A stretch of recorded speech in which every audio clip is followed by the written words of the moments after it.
Mula nang ako'y pumasok sa sekta, hindi ako kailanman nag-aral. Ngunit nagtataglay ako ng nakakatakot na kapangyarihan na katumbas ng mga Diyos. Hindi lamang ang aming matandang baka na nagtatanim sa bukirin ay kayang pumatay ng isang grupo ng mga Diyos. Pati na rin ang maliit na itim na aso na nakatali sa pintuan ay kayang magbuga ng espada mula sa kanyang bibig upang labanan ang libu-libong mga demonyo. Pati ang mga inahing manok sa bahay ay mga inapo ng sinaunang Phoenix. Kaya bilang nag-iisang disipulo ng Wujizong, iniisip ng mga hayop na sapat na ang mag-alaga ng baka at manok. Anong klaseng pagsasanay ang kailangan? Ngunit sa oras na ito, ang Wujizong ay tila masigla at masaya. Dahil, ngayon ay araw ng pagtanggap ng bagong mga disipulo tuwing 3 taon. Pero kumpara sa kasiyahan sa 3 tuktok, ang malamig na hangin ay tila napakahiwalay. Nakikita ko lang na may isang tao at isang baka sa paanan ng bundok. Kakaiba, dahil ang lalaking ito ay nakikipag-usap sa baka. Sa oras na iyon, isang binatilyo ang bumaba mula sa malayong daan. Nang makita niya ako, muli siyang nakipag-usap sa lumang baka. Hindi niya maiwasang magmura ang tanga nito. Talaga bang naniniwala siyang espiritu ang baka? Ilang kabataan na ang nandito sa harap ko. Sinabi sa akin ni kapatid Chen na ipaalam sa iyo. Malapit nang magsimula ang malaking pagtanggap. Ang pagbulusok ng King Feng ay hindi isang araw o 2 araw na bagay. Isang disipulo lang naman talaga. Ngunit sinasakop ang buong bundok ng mga yaman sa pagsasanay. Talagang hindi na makatiis ang mga pinuno ng bawat tuktok. Kaya't sabay-sabay silang naghanap sa pinuno. Hiling na pagsasama. Pinilit ang Panginoon ng malamig na hangin. Walang magawa, naglagay siya ng isang sugal. Hindi lang niya kailangang makakuha ng mga disipulo sa bagong hangin, kundi kailangan din niyang makapasok sa top 1-0 sa bagong paligsahan. Kung hindi, papayag siyang pagsamahin sa ibang hangin. Sa oras na ito, wala akong magawa kundi tumango ng walang magawa bilang isang taong nakalampas sa panahon. Ngunit na-activate nito ang espesyal na sistema para sa pag-aalaga ng alagang hayop. Matagal na akong nag-aalaga ng walang kontrol. Katatapos ko lang mag-alaga ng aso nitong nakaraang araw. Sa mata ng mga kapwa ko tagapagturo, sa tingin ko ay talagang walang pag-asa. Pagkatapos ay niyayakap ko si Black. At binabantaan sila o Huang Yu, ang master, na wala siya rito. Maghahanap ako ng isang disipulo para sa master. Walang anuman, huwag kang maglakad-lakad ng walang dahilan. Samantala, sa itaas ng plaza, tiningnan ng 3 pinuno ang bakanting upuan sa tabi. Nagtanong si King Feng. Bumalik na ba ang pinuno? Sumagot ang katabing tagapangalaga, hindi pa. Ngunit sinabi ng punong guro. Si Chen Pingping ang responsable sa pagkuha ng mga disipulo ni King Feng. Yung taong nag-alaga ng baka ng 3 taon. Nagtitigan ang 3 pinuno ng pulo at hindi mapigilang matawa. Kasabay ng pagpasok ko, nagsimula ang isang mainit na pagtanggap sa ibaba ng plaza. Wow, sino yung nakatatandang kapatid na ito? Ang gwapo niya talaga. Sa panahong ito, ang tagapangasiwa ay nakatingin sa akin ng nakasimangot. Kaganapan ng pagtanggap sa sekta ni Ginoong Chen. Hindi ba hindi akma na may dalang aso? Nag-alaga ng baka ng 3 taon. Kailangan bang mag-alaga ng aso ng 3 taon? Walang masabi ang iba pang 3 pinuno ng tuktok. Ngunit sa ganitong paraan, hindi naman masama. Ang kilos na ito ay sumisira sa imahe ng King Feng. Sa ganitong paraan, walang magkakaroon ng lakas ng loob na pumasok sa King Feng. Nangyari iyon noong panahong iyon. Napilitang magsanib ang King Feng. Simulan na, sabi ng Panginoon ng Julie ng malamig. Nakita kong naglakad ng walang magawa ang tagapangasiwa. Nang mga sandaling iyon, tumingin sa akin ang Panginoon ng Yelo. Tinanong niya, hindi ko alam, si Ginoong Chen. Ilang tao ang balak mong kunin sa pagkakataong ito? Sumagot ako, sinabi ng aking guro. Mag-hire ka ng isa, sapat na iyon. Walang pakialam siya kung sobra. Wala rin siyang oras para dyan. 3 taon na akong nag-aaral. Hindi ako tinuruan ng guro ko kung paano mag-aral. Palagi lang akong pinabayaan. Sa sali ng guro ko, basta maganda ang itsura, ayos na. Anong klaseng pagsasanay pa ang kailangan? Nang tumunog ang kampana ng tagapangasiwa, biglang tahimik ang buong paligid. Nagsimula na ang seremonya ng pagkuha sa Wujisek. Sa isang pagpapakilala ng tagapangasiwa, nakapagbigay ito ng maraming usapan sa mga tao sa ibaba. Ngunit tanging si Guang Xiaoyu sa sulok ang nahulog sa pag-iisip. Hindi siya karaniwang dalaga. Sa likod ng kanyang batang mukha, nagtatago ng pusong nag-ara ng 10,000 taon. Siya ay isang walang kapantay na Diyos ng demonyo sa itaas ng 9 na langit. Ngunit kalaunan ay nagtaksil ang kanyang mga disipulo. Sa kanyang pagbagsak, isang piraso ng kanyang kaluluwa ang nahulog sa reinkarnasyon. Ang Diyos ng demonyo ay muling isinilang. Nagpasya siyang maghanap ng maliit na sekta upang tahimik na mag-aral. Kapag naibalik ang lakas, babalik siya sa itaas ng 9 na langit. Habang nag-iisip, ang 3 tuktok ay nakapili na ng kanilang paboritong mahuhusay na disipulo. At sa plaza, naiwan na lang si Guang Xiaoyu. Medyo nalilito siya. Iniisip niya kung bakit biglang nawala ang mga tao. Sa puntong iyon, ngumiti si Julie Feng Master at nagsabi kay Chen Shizhu. Ito ay ibigay na sa iyo. Bilisan mo na at kunin ito. Sumang-ayon ang ibang 2 pinuno. Mahigit 200 bagong estudyante. Ngayon, isa na lang ang natitirang may mababang kakayahan. Parang walang masama kung ibigay ito kay King Feng. Nang mga oras na iyon, si Xiaoyu ay litong-lito. Hindi pa ako nakakapagdesisyon. Iniwan na ako ni Sanfeng. Sinasabi pa na mahina ang aking kakayahan. Ay naku, talagang isang grupo ng mga walang kaalaman na maliit na monghe. Ngunit ako sa tabi ay ngumiti at sinabi, mahina ang kakayahan, bakit kailangan mag-alala? Mayroon namang nakatatandang kapatid.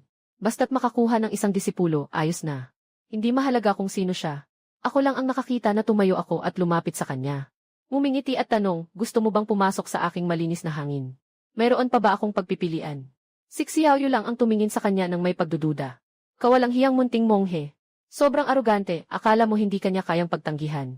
Naalala ko yung 3 pinuno ng pik kanina. Yung may pagdududa na ekspresyon at tono. Si Guang Xiaoyu ay talagang galit na galit. Ang dakilang Demon Emperor ay pinabayaan pa. Ngayon ay napilitang pumasok sa ganitong disyerto na King Feng. Kailangan pang harapin ang isang nakakaalaga ng aso na kapatid. Unti-unting bumabagsak ang pananaw ni Guang Xiaoyu sa mundo. Sa oras na ito, naglalakad ako sa unahan na nagsasalita na ang King Feng ay hindi ganoon karaming mga alituntunin. Hindi ko rin alam kung anong anta siguro Wen Yuking. Ako lang ang disipulo niya. Ngayon, nandito ka na. At saka, abala talaga ang ating guro. Wala siyang oras para turuan ka ng pagsasanay. Kahit na bumalik siya, huwag mo siyang istorbohin. Kung may tanong ka, ako na lang ang lapitan mo. Sa oras na ito, si Guang Xiaoyu ay may mukha na puno ng kawalang pag-asa. Bakit naman ako ganito kamalas? Nahirapan akong muling ipanganak. Nakatagpo pa ako ng ganitong kapatid na guro. Sige na, sige na. Bilang isang makapangyarihang demonyo, hindi ko kailangan ng ibang tao para magturo sa akin. Nandito ang kwarto mo. Ayusin mo na lang ito. May kailangan na akong gawin ngayon. Pagkatapos ay niyakap ko ang maliit na itim na aso at umalis na. Habang nasa likuran, ang maliit na si Yu ay nakakunot ang noo. Nagtataka sa loob, bakit kaya ang bigat ng aura ni kuya? Na walang bakas ng espiritual na pag-unlad. Dahil sa curiosity na ito, maingat na sumunod si Guang Xiaoyu. Nang makita niya akong naghugas ng isang matandang dilaw na baka sa maliit na sapa. Naghahalaman pa siya ng baka. Nakatitig na lang si Xiaoyu. Ay naku, Diyos ko. Anong klaseng napakagaling na nakatatandang kapatid ito? Hindi nakakapagtaka na wala siyang kahit anong alon ng pagsasanay sa katawan. Sobrang mababa ng kakayahan. Walang paraan para makalabas sa chismis. Kaya't nagpa siya na lang siyang sumuko. Mahinang napahinga si Guang Xiaoyu. Hindi na tumingin. Sikat na ang araw. Bumangon ang lahat ng bagay. Sa madaling araw, sa paanan ng bundok may isang tao, isang baka at isang aso. Nag-uusap ng walang tigil. Nilingon ng baka ang mata. Ang aso ay tumatahol ng wagas. Ang tanawin ay talagang kaaya-aya. Sabihin mo, kailan ba talaga babalik ang guro? Napakahina ng kakayahan ng nakababatang disipulo. Makakapasok ba siya sa top 10 ng bagong paligsahan? Sa mga sandaling iyon, biglang nagbigay ng abiso ang sistema. Naabot na ang bilang ng mga araw ng pag-aalaga ng 1,000 araw. Makakamit ang 20 taon ng pundasyon sa kasanayan sa espada. Tataas ang kakayahang umintindi ng 30. Mayroong gantimpalang 20 piraso ng 3 A-grade na espiritual na gamot. Tataas din ang antas ng pag-aalaga sa 3 level. Sa ilalim ng sikat ng araw, ang diwa ng espada ay sumisiksik mula sa aking katawan. At ang eksenang ito ay napansin ni Guang Xiaoyu na dumadaan. Siya ay biglang napatigil. Nagulat siya sa kanyang isip. Ano nang nangyari, kanina ay parang diwa ng espada. Pero hindi ba siya isang nalulumbay na mortal? Si Guang Xiaoyu ay nakakunot ang noo. Sa susunod na sandali, nawala ang diwa ng espada. Ilusyon, tiyak na ilusyon. Si Guang Xiaoyu ay lihim na huminga ng maluwag. Isang dakilang demonyo. Paano naman mangyayari iyon? Narinig ko ang mga hakbang sa likod ko. Di ko napigilang lumingon. Ay, si junior sister pala. Kumusta ang tulog mo kagabi? Salamat sa pag-aalala, senior brother. Hindi ko alam kung kailan babalik ang ating guro. Tanong ni Xiaoyu. Gusto kong mag-ensayo ng katawan. Pero kailangan may nagbabantay sa tabi. Ganito ang kapalaran ng may mababang kakayahan. Naiintindihan ko na, biglang lumiwanag ang isip ko. Ipinaprepare ko na ito para sa iyo, kapatid. Pagkalipas ng kaunti, dinala ko siya sa likod ng bundok. Nakita ang mga espiritual na gamot na masikip sa taniman. Si Xiaoyu ay biglang nabulag sa gulat. Sa ganitong sirang bundok, ay nakakagulat na nakatanim ng napakaraming espiritual na gamot. Ang galing naman. Siguro ay tumagal ng kalahating oras. Nakakuha ako ng mahigit 30 iba't ibang espiritual na gamot. Pagkatapos, kumuha ako ng isang balde ng tubig. At inilagay ang lahat ng gamot dito. Hindi nagtagal. Ang malakas na espiritu ay naglalabasan sa hangin. At nang bumaba ang ulan, nararamdaman ang init na parang apoy. Parang nahulog ka sa isang apoy na hukay. Agad niyang pinapaandar ang kanyang dantyayan para sumipsip ng espiritu. Pero dahil sobrang lakas ng gamot, nagsisimula ng kumulo ang balde. Mga 2 minuto lang. Hindi na niya kayang tiisin ang tunog. Nanginginig na tinatawag ang kanyang nakatatandang kapatid. Agad na lumabo ang kanyang kamalayan. Ganoon din ang kanyang paningin. Sa gitna ng kalituhan, nakita lang niya akong lumalapit. Sobrang pangit ng posisyon na ito. Hindi kayang tiisin ang 37 uri ng espiritual na gamot. Sinabi ng guro na gumamit siya ng mahigit 100 uri ng espiritual na gamot sa kanyang pag-aalaga sa katawan. Agad akong umupo ng nakabaluktot. Pinasok ang mga kamay sa balde. Kasama ang tao at ang balde sa proseso ng pag-aalaga. Tumulong kay Guang Xiaoyu na sumipsip ng bisa ng gamot. Nang magising si Guang Xiaoyu, araw na ng trabaho, naramdaman niyang komportable ang buong katawan niya. Ang mga braso at binti ay puno pa ng lakas. Parang nakapagtipo ng maraming espiritu sa iyong tiyan. Mukhang maganda naman. Sinuri ko na ang iyong katawan. Hindi sapat ang lakas ng iyong mga meridian. Napakaliit din ng iyong tiyan. Magpapaayos tayo ulit mamaya. O bukas. Dito, kumuha ako ng ilang piraso ng espiritual na gamot. Sinabi kong tinawag ako ng punong guro. Kaya, kapatid na babae, maaari mo ba akong tulungan na pakainin ang matandang baka? Nang pakainin ang baka, bigla na lang nagalit si Xiaoyu. Ako, ang dakilang emperador ng mga demonyo. Ay pakakainin ang baka. Anong kalokohan ito? Hindi na naghintay ng pagtanggi. Ibinaba ko ang lunas at umalis. Iniwan si Guang Xiaoyu na nag-iisa sa hangin na magulo. Sa tuktok ng Guji sect. Ang kasalukuyang lider na si Baili Jayansan ay nakatayo. Na nakatanaw sa mga bundok at ilog. Hindi nagtagal. Narinig ang aking boses mula sa likuran. Nakita ko na ang Pangulo. Sin Shichai, dumating ka na rin. Baili Jayansan tumingin pabalik at ngumingiti. Sa bagong paligsahan sa loob ng 6 na buwan. May tiwala ka ba na kaya mong ipakita kay Master? Ako'y nakasimangot na sagot. Ito'y isang tanong na halata namang alam na. Isang pawang-pawang na sagot. Ano ang kakayahan ni Wang Xiaoyu? Siguro alam ng buong sekta. Maliwanag ang sagot. Ngumiti si Baili Jayansan kung iisipin. 3 taon nang itinuro sa iyo ni Guru Chen. Yung mga kabataan na sabay mong pumasok 3 taon na ang nakalipas. Ngayon ay pumasok na sa Realm of Souls. Sa pang-araw-araw, kahit na medyo abala si Junior Sister Wen, hindi rin naman ako naging masigasig sa iyong pag-aayuno. Pero nitong 3 taon, naging tamad ka. Wala ka namang masyadong hinihingi sa sarili mo. Pwede na bang tawaging kapabayaan iyon? Kailan ka pa tinuruan ng master ko tungkol sa pag-aayuno? Pakiramdam ko ay naagrabyado ako. Pero ayoko nang magpaliwanag. Pero kailangang aminin ko. Sa ilang aspeto, talagang mabait sa akin ang guro niya. Naalala ko, 2 taon na ang nakalipas. Pumunta si Wen Yuqin para humingi ng paliwanag. Sa huli, nagbayad si Sanfeng ng maraming espiritual na gamot, mga elixir at iba pa. Lahat ay ibinigay sa akin. Ang pinaka hindi ka pani-paniwala ay, nagpahinga ako ng 3 taon sa King Feng na may baka.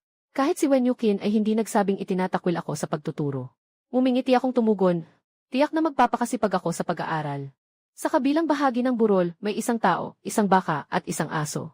Yung baka ay yung luma ng dilaw na baka. Yung aso ay yung maliit na itim na aso.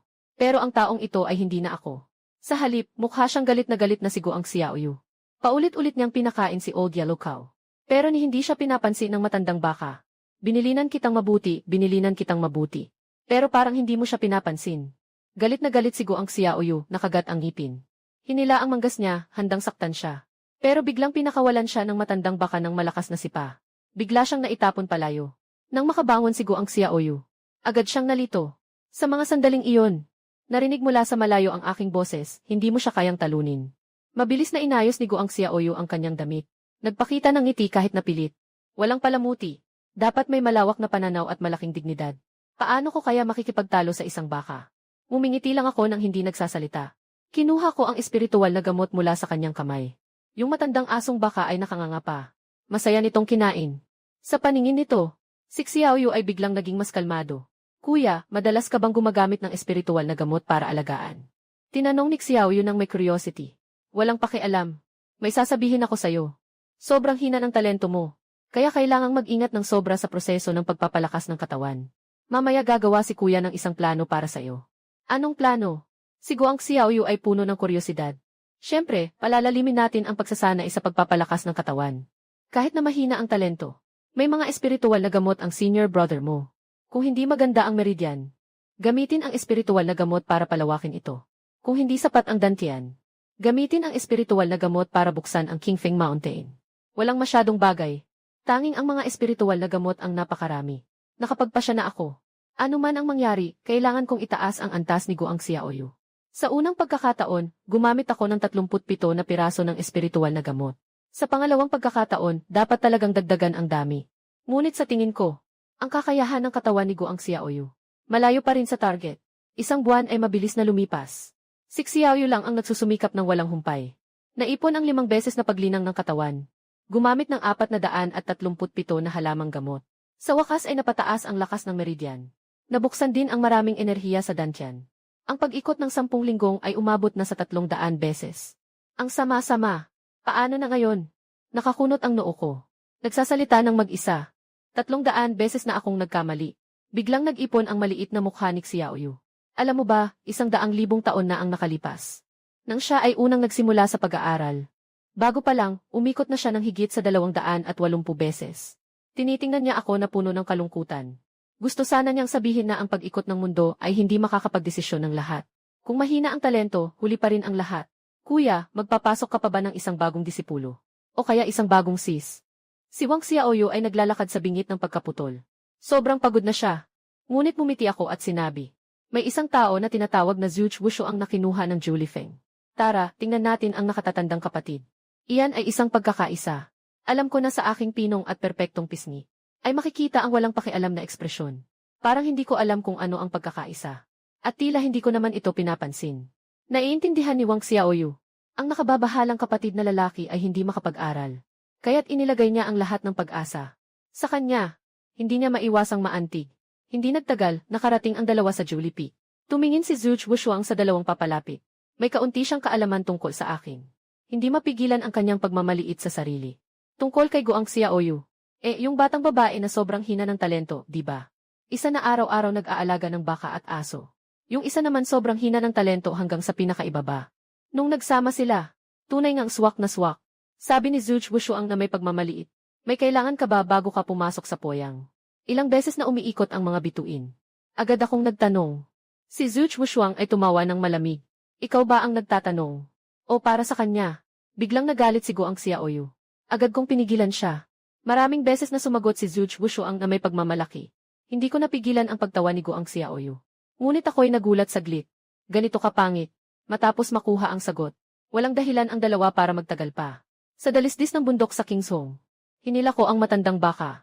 Sinasabi mo na ngayon ay susubukan mo ang matandang baka. Titingnan ko kung gaano kalakas ka. Nagtaka ang matandang baka. May mukha ng hindi pagkasatisfied. Tungkol sa pagsasanay ng nakatatandang kapatid. Maaari kong gawin ito mag-isa. Tumingin si Xiaoyu sa akin ng may pagdududa. Nagmumukha akong nag-aalala kahit na abala ang guro. Wala nang oras para turuan ka sa pagsasanay. Ngunit nandyan pa ang nakatatandang kapatid. At saka, napakababa ng iyong kakayahan. Kaya mo bang mag-isa sa pagsasanay? Hindi ako mahina ang kakayahan. Si Xiaoyu ay talagang nagagalit. Talagang matigas ang ulo ng junior sister. Sige na, sabi ko na may ngiti. Sige, umalis ka na. Kung may problema, bumalik ka at magtanong sa akin. May isang matandang baka na humuhuni. Ang maliit na itim na aso ay patuloy na maingay. Si Guang Xiaoyu ay nagmamadaling umalis na puno ng kasiyahan. Sa loob ng silid, sinimula ni Guang Xiaoyu ang pag-ikot ng siyam na pagliko ng mahiwagang kapangyarihan. Ang pamamaraang ito ay napakalakas. Napakamakapangyarihan. Mayroon pang kahulugan ng pagsipsip ng kaluluwa. Kung may kaunting pagkakamali, agad kang malulugmok sa isang lugar na walang pag-asa. Talagang napakadelikado. Kaya nga si Guang Xiaoyu, isang demonyong emperador na muling isinilang, ay pumili ng ganitong nakakatakot na paraan ng pagsasanay. Kung ibang tao, siguradong mag-iisip ng mabuti bago pumasok dito. Ngunit ang Demon Emperor ay hindi na ang dating Demon Emperor. Sa kanyang muling pagsilang, siya ay isang mahina at maliit na batang babae. Mahina ang kanyang kakayahan sa pagsasanay. Nagsisimula pa lamang ang lahat sa kanyang dantian. Katawan at kaluluwa. Malayo pa sa mga kinakailangan ng 9 Transformations Demon God Technique. Ngunit pilit na nag-aaral. Tiyak na magdudulot ito ng matinding backlash. Sa labas ng pinto, nagulat ako.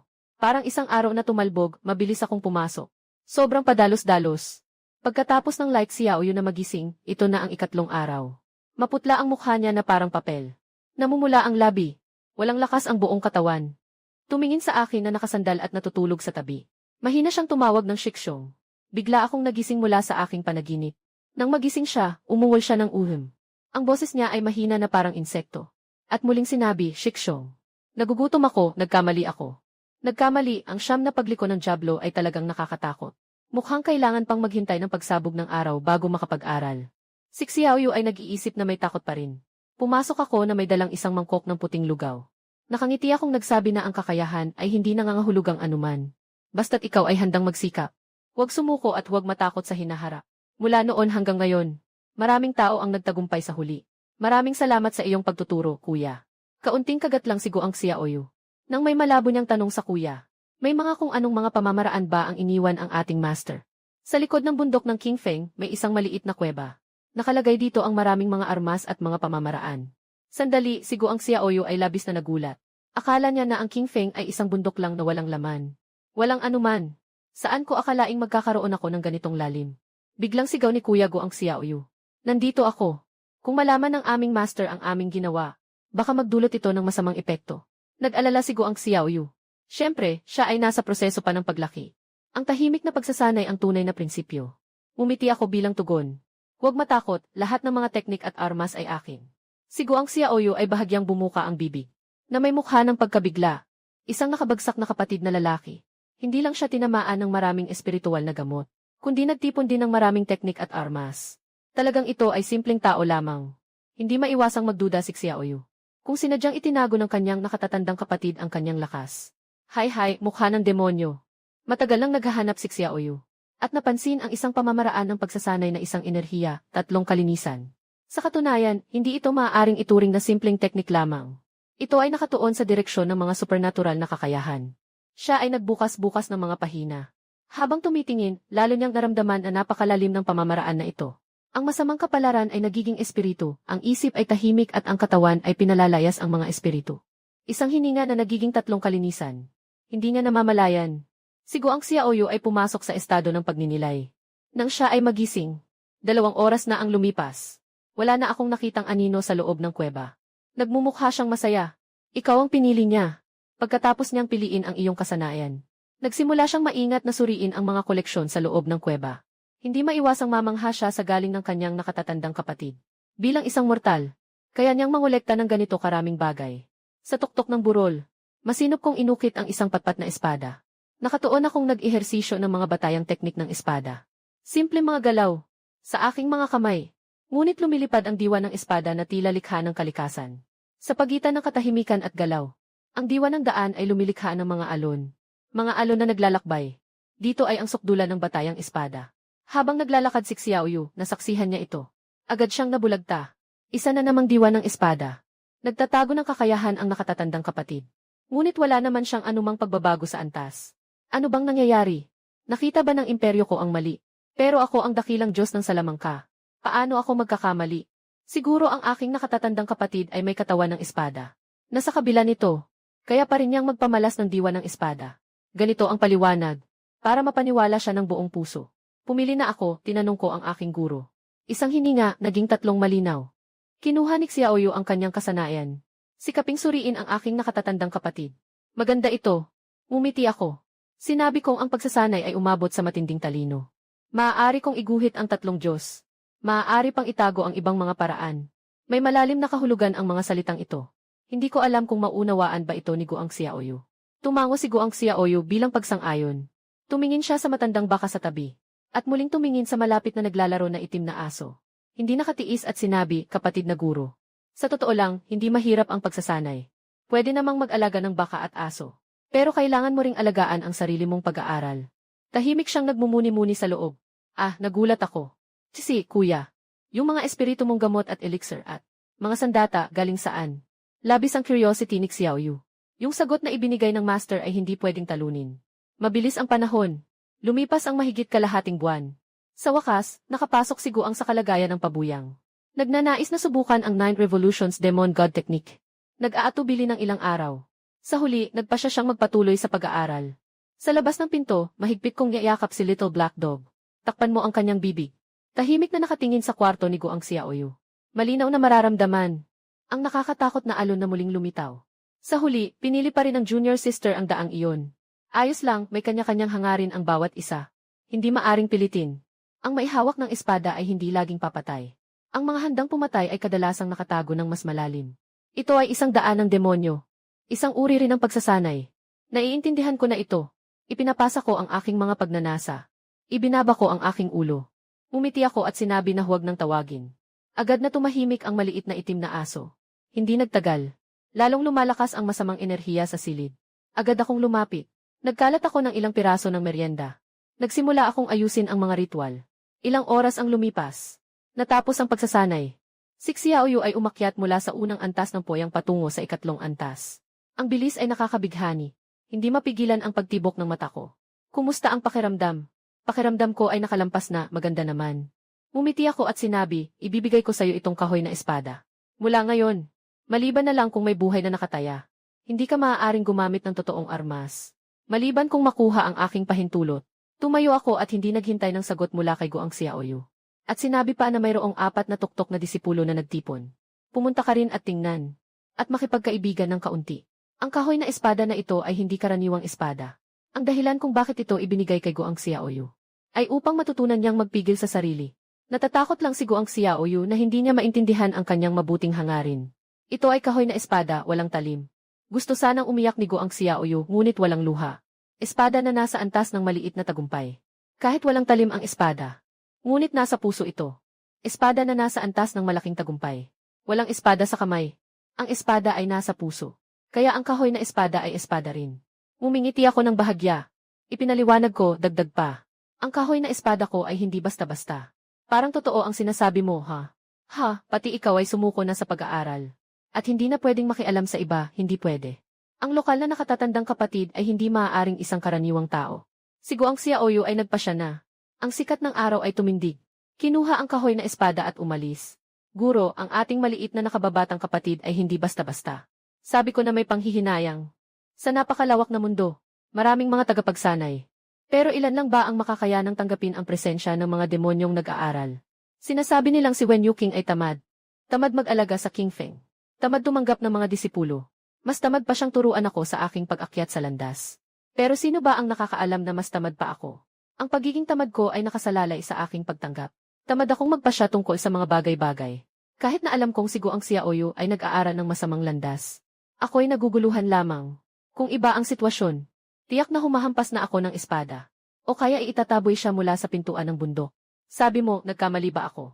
Tumingin ako sa matandang baka at nagtanong. Ito'y umikot ang mga mata. Diretso akong lumiko at umalis. Ang maliit na itim na aso ay humahabol sa matandang baka. Humiga ako. May tangkay ng damo sa bibig ko. Nagsasalita ako ng may kabaliwan. Sa isang buhay, ang damo ay namumuhay ng isang taglagas. Sinasabi na mahaba pero hindi mahaba. Sinasabi na hindi ito maikli. Umaasa ang junior sister na makakakuha ka ng mas maraming kaibigan. Umaasa rin na ang kahoy na tabak na ito ay talagang makakapigil sa iyo. Kung hindi, magiging malungkot ang senior brother. Sa ilalim ng sikat ng araw sa plaza, maraming batang anino, ang masigasig na umiikot ng mga resulta ng ilang buwan. At may ilan na nakaupo at nagmumuni-muni. Ang mga damit ay humahampas sa hangin. Mukha itong maganda. Hindi ito isang mahalagang araw. Ito ay simpleng pagtitipon ng mga bagong disipulo ng Four Winds. Nagpapalitan lamang sila ng kaalaman. Sa madaling salita, ang pangunahing layunin ay magyabang. Halimbawa, si ganito ay nakakuha ng isang antas 3 sandata sa imbakan ng armas. Ang sandatang ito ay napakatalas. Parang pag-ukit sa bakal. Na nagiging sanhi ng inggit ng iba. Halimbawa, isang henyo ang nakakuha ng mataas na antas ng pagsasanay. Ang kanyang antas ay lumipad patungo sa langit. Nakatayo na siya sa 5 antas ng buwang paghihiwalay. Hindi maiiwasang humanga, talagang napakalakas. Talagang karapat dapat na tawaging henyo. Ang duke ng timog ng Ice Snow Peak ay walang pagkukulang. Ang kanyang katawan ay halos umabot sa antas ng maliit na tagumpay. Bagamat ang antas ay Broken Sun 5th Heaven. Pero handa akong tumaya. Kahit ang mga nag-aaral sa 7th Heaven ay mahihirapang makasakit sa kanya ng kahit kaunti. Isang binatilyo ang nakataas ang ulo. Malakas na sinabi, Astig, astig. Maraming tao ang tumango sa pagsang-ayon. Sa oras na iyon, isang payat na figura ang dahan-dahang lumalakad mula sa maliit na daan. Iyon ay si Guang Xiaoyu, disipulo ng King Feng. Ang kanyang paglitaw ay nagdulot ng gulat sa lahat. Bagamat ito ay isang palitan ng mga disipulo mula sa 4 na tuktok. Pero sa kanilang paningin, ito ay talagang isang pagtitipon ng mga disipulo ng Sanfeng. Walang kinalaman kay King Feng. Bakit siya nandito? Isang tao ang maihalong pagtataka. Sapagkat malapit nang sumali sa bagong paligsahan. Marahil ay gusto lang nilang malaman ang kalagayan. Tawa ng tawa ang marami, hindi mapigilan. Siya ang sumali sa bagong estudyanteng kompetisyon. Siguradong matatawa ka dito. Dapat mong malaman na 2 lang ang mga disipulo sa King Feng set. Ang pinakamataas na dragon ay hindi mo makita ang dulo. Matagal nang nagmamalaki ang nakatatandang kapatid. Ngayon ay nag-aalaga na siya ng aso. Dagdagan mo pa ang disipulong ito na may mahihinang kakayahan. Mukhang siya ang nakakatawang bahagi ng mundo ng pagsasanay sa Kingfeng. Isang grupo ng mga bata. Si Wang Xiaoyu ay sumulyap.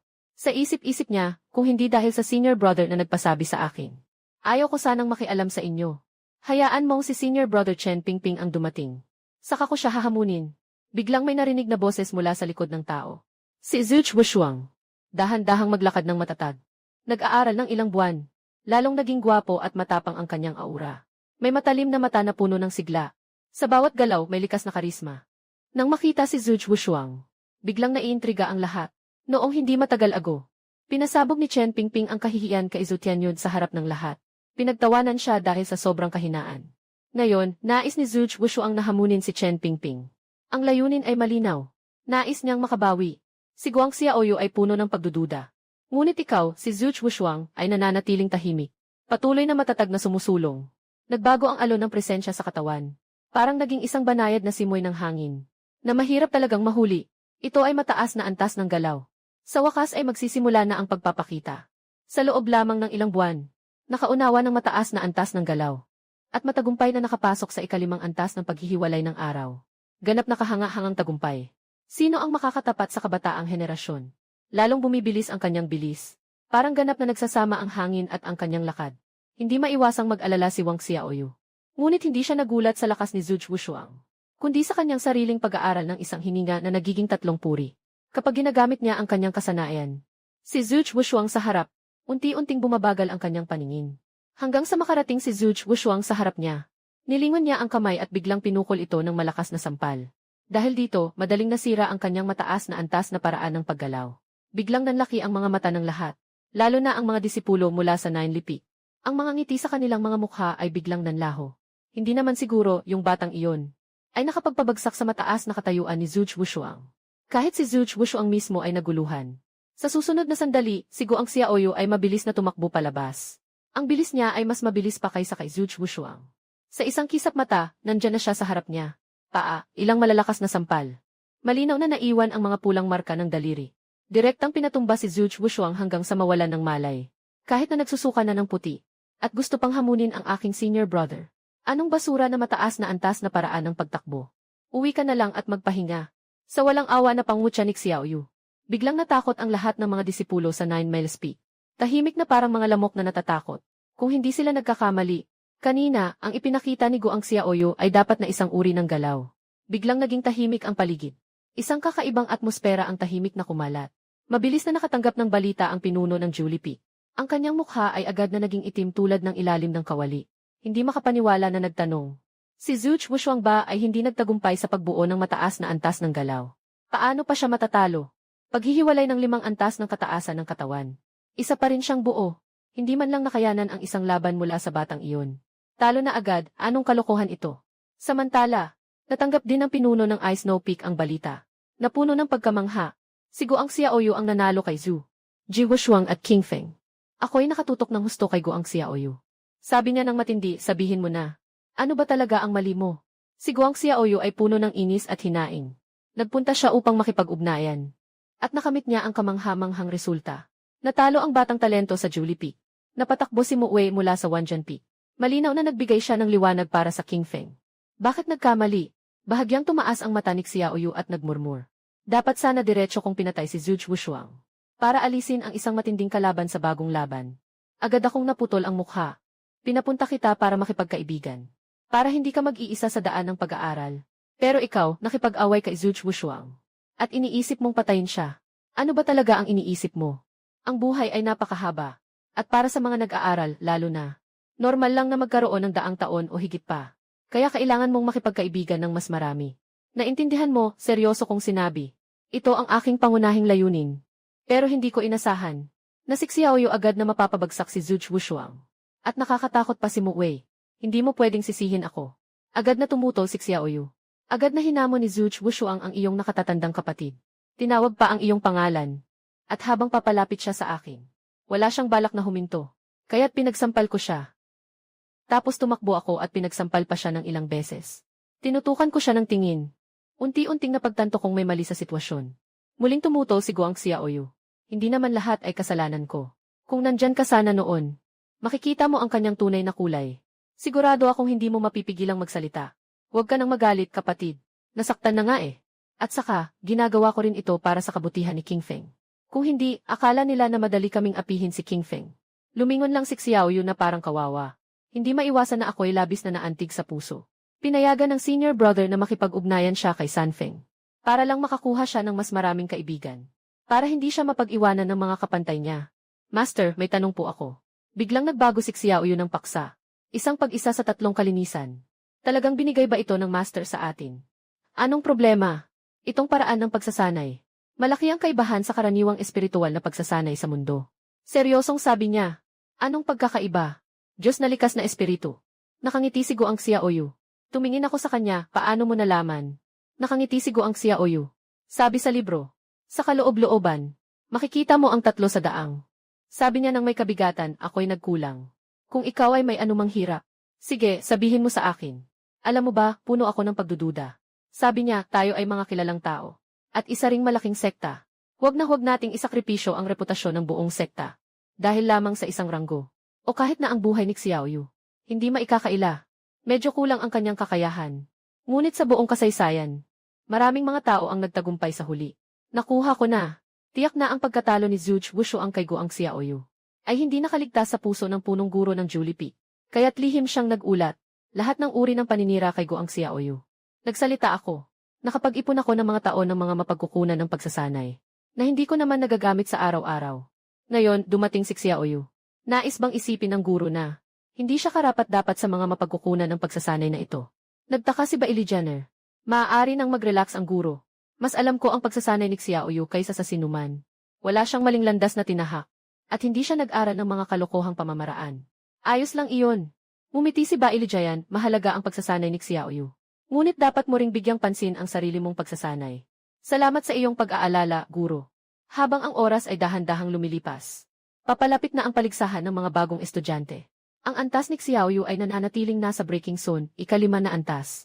Sa maikling panahon, hindi na siya magpapahinga, kundi magpapalakas pa ng kanyang antas, upang ihanda ang sarili sa mga susunod na laban.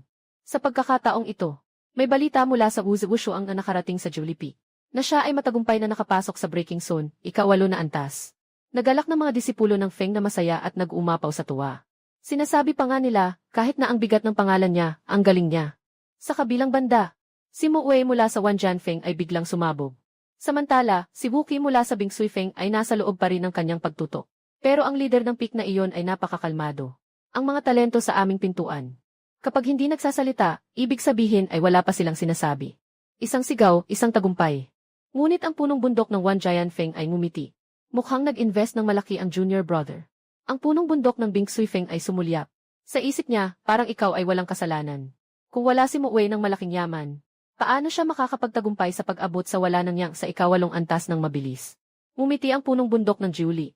May tiwala ang 2 junior brothers. Sa top 10 ang bagong student competition ngayon. Malamang kayo ang mangunguna. Nagbibiro lang si senior brother. Sabi ni Peak Master Wanjian. Si Zhuge Wushuang ay isang buo at natatangi. At nakatanggap pa ng payo mula kay senior brother. Kahit na may kakayahang hanggang sa 8-fold Giant of Puyang. Ngunit dahil sa paraan ng paggalaw, kahit na narito ang isang malakas na espiritu, si Zhuge Wushuang ay walang takot. Sinang-ayunan ng Panginoon ng yelo at niebe. Ang mga kapwa-disipulo na nagbibiro. Sa ibaba, lihim akong nag-rolling eyes. Ito ay isang tipikal na palitan ng papuri. Bailey Jayan 3 nagsalita. Sige na. Malapit na ang oras ng bagong paligsahan. Ayon sa nakagawian, mag-set tayo ng ilang mga patakaran. Para hindi tayo magulo sa panahon ng paligsahan. Sang-ayon ako, sagot ng punong yelo at niebe. Sang-ayon din ako. Sabi ng punong Julie. Naisa nang tutulan ni Bailey Jayan ang mungkahi, ngunit bigla siyang nawalan ng salita. Tumingin si Bailey Jayan sa akin. Naghahanda siyang magtanong ng aking opinyon. Basta tutulan ko. Kahit na sang-ayon ang 3 bundok, papatayin niya ang mungkahing ito. Ngunit mumiti ako. Dahil sang-ayon na ang ilang guro. Kailangan kong sumang-ayon. Sinabi niya na mayroon din siyang mungkahi. Maaari bang dalhin ang mga alaga sa malaking paligsahan? Hindi inasahan ng mga pinuno. Napapayag ako sa kanilang mungkahi. Upang itaas ang antas ng armas. Iyon ay isang antas 3 sandata. Nalilitaw sa bagong paligsahan. Halos kayang talunin ang lahat ng kaaway. Parang hindi ito mahalaga sa Sanfeng. Sila ay may kanya-kanyang talento. Na nakakuha ng pagkilala sa 3 antas ng armas. Maaaring gamitin bilang trump card. Ngunit paano naman si King Feng? Sa kakayahan ng batang si Xiaoyu. Ang pagkakaroon ng isang ikalawang antas na armas ay talagang maganda na. Nagkatitigan ang tatlong pinuno, at pagkatapos ay bahagyang ngumiti. Bawat isa ay may itinatagong balak. Ngunit ang punong guro na si Bailey Jayansan ay lihim na nagalit. Hindi ko na nga pinabulaanan ang kanilang mungkahi. Ngunit nagmungkahi pa silang dalhin ang mga alaga sa labanan. Ano bang naiisip nila? Habang ang iba ay may hawak na mga makapangyarihang sandata. Lahat ng uri ng pagsabog ng enerhiya. Para bang pinapayagan ni Light Little Rain na dalhin ang isang baka. Hinahaplos ang mga paa. O kaya inyayakap ang maliit na itim na aso para magbarko. Si Bailey Jayan tatlo ay talagang walang masabi sa kanya.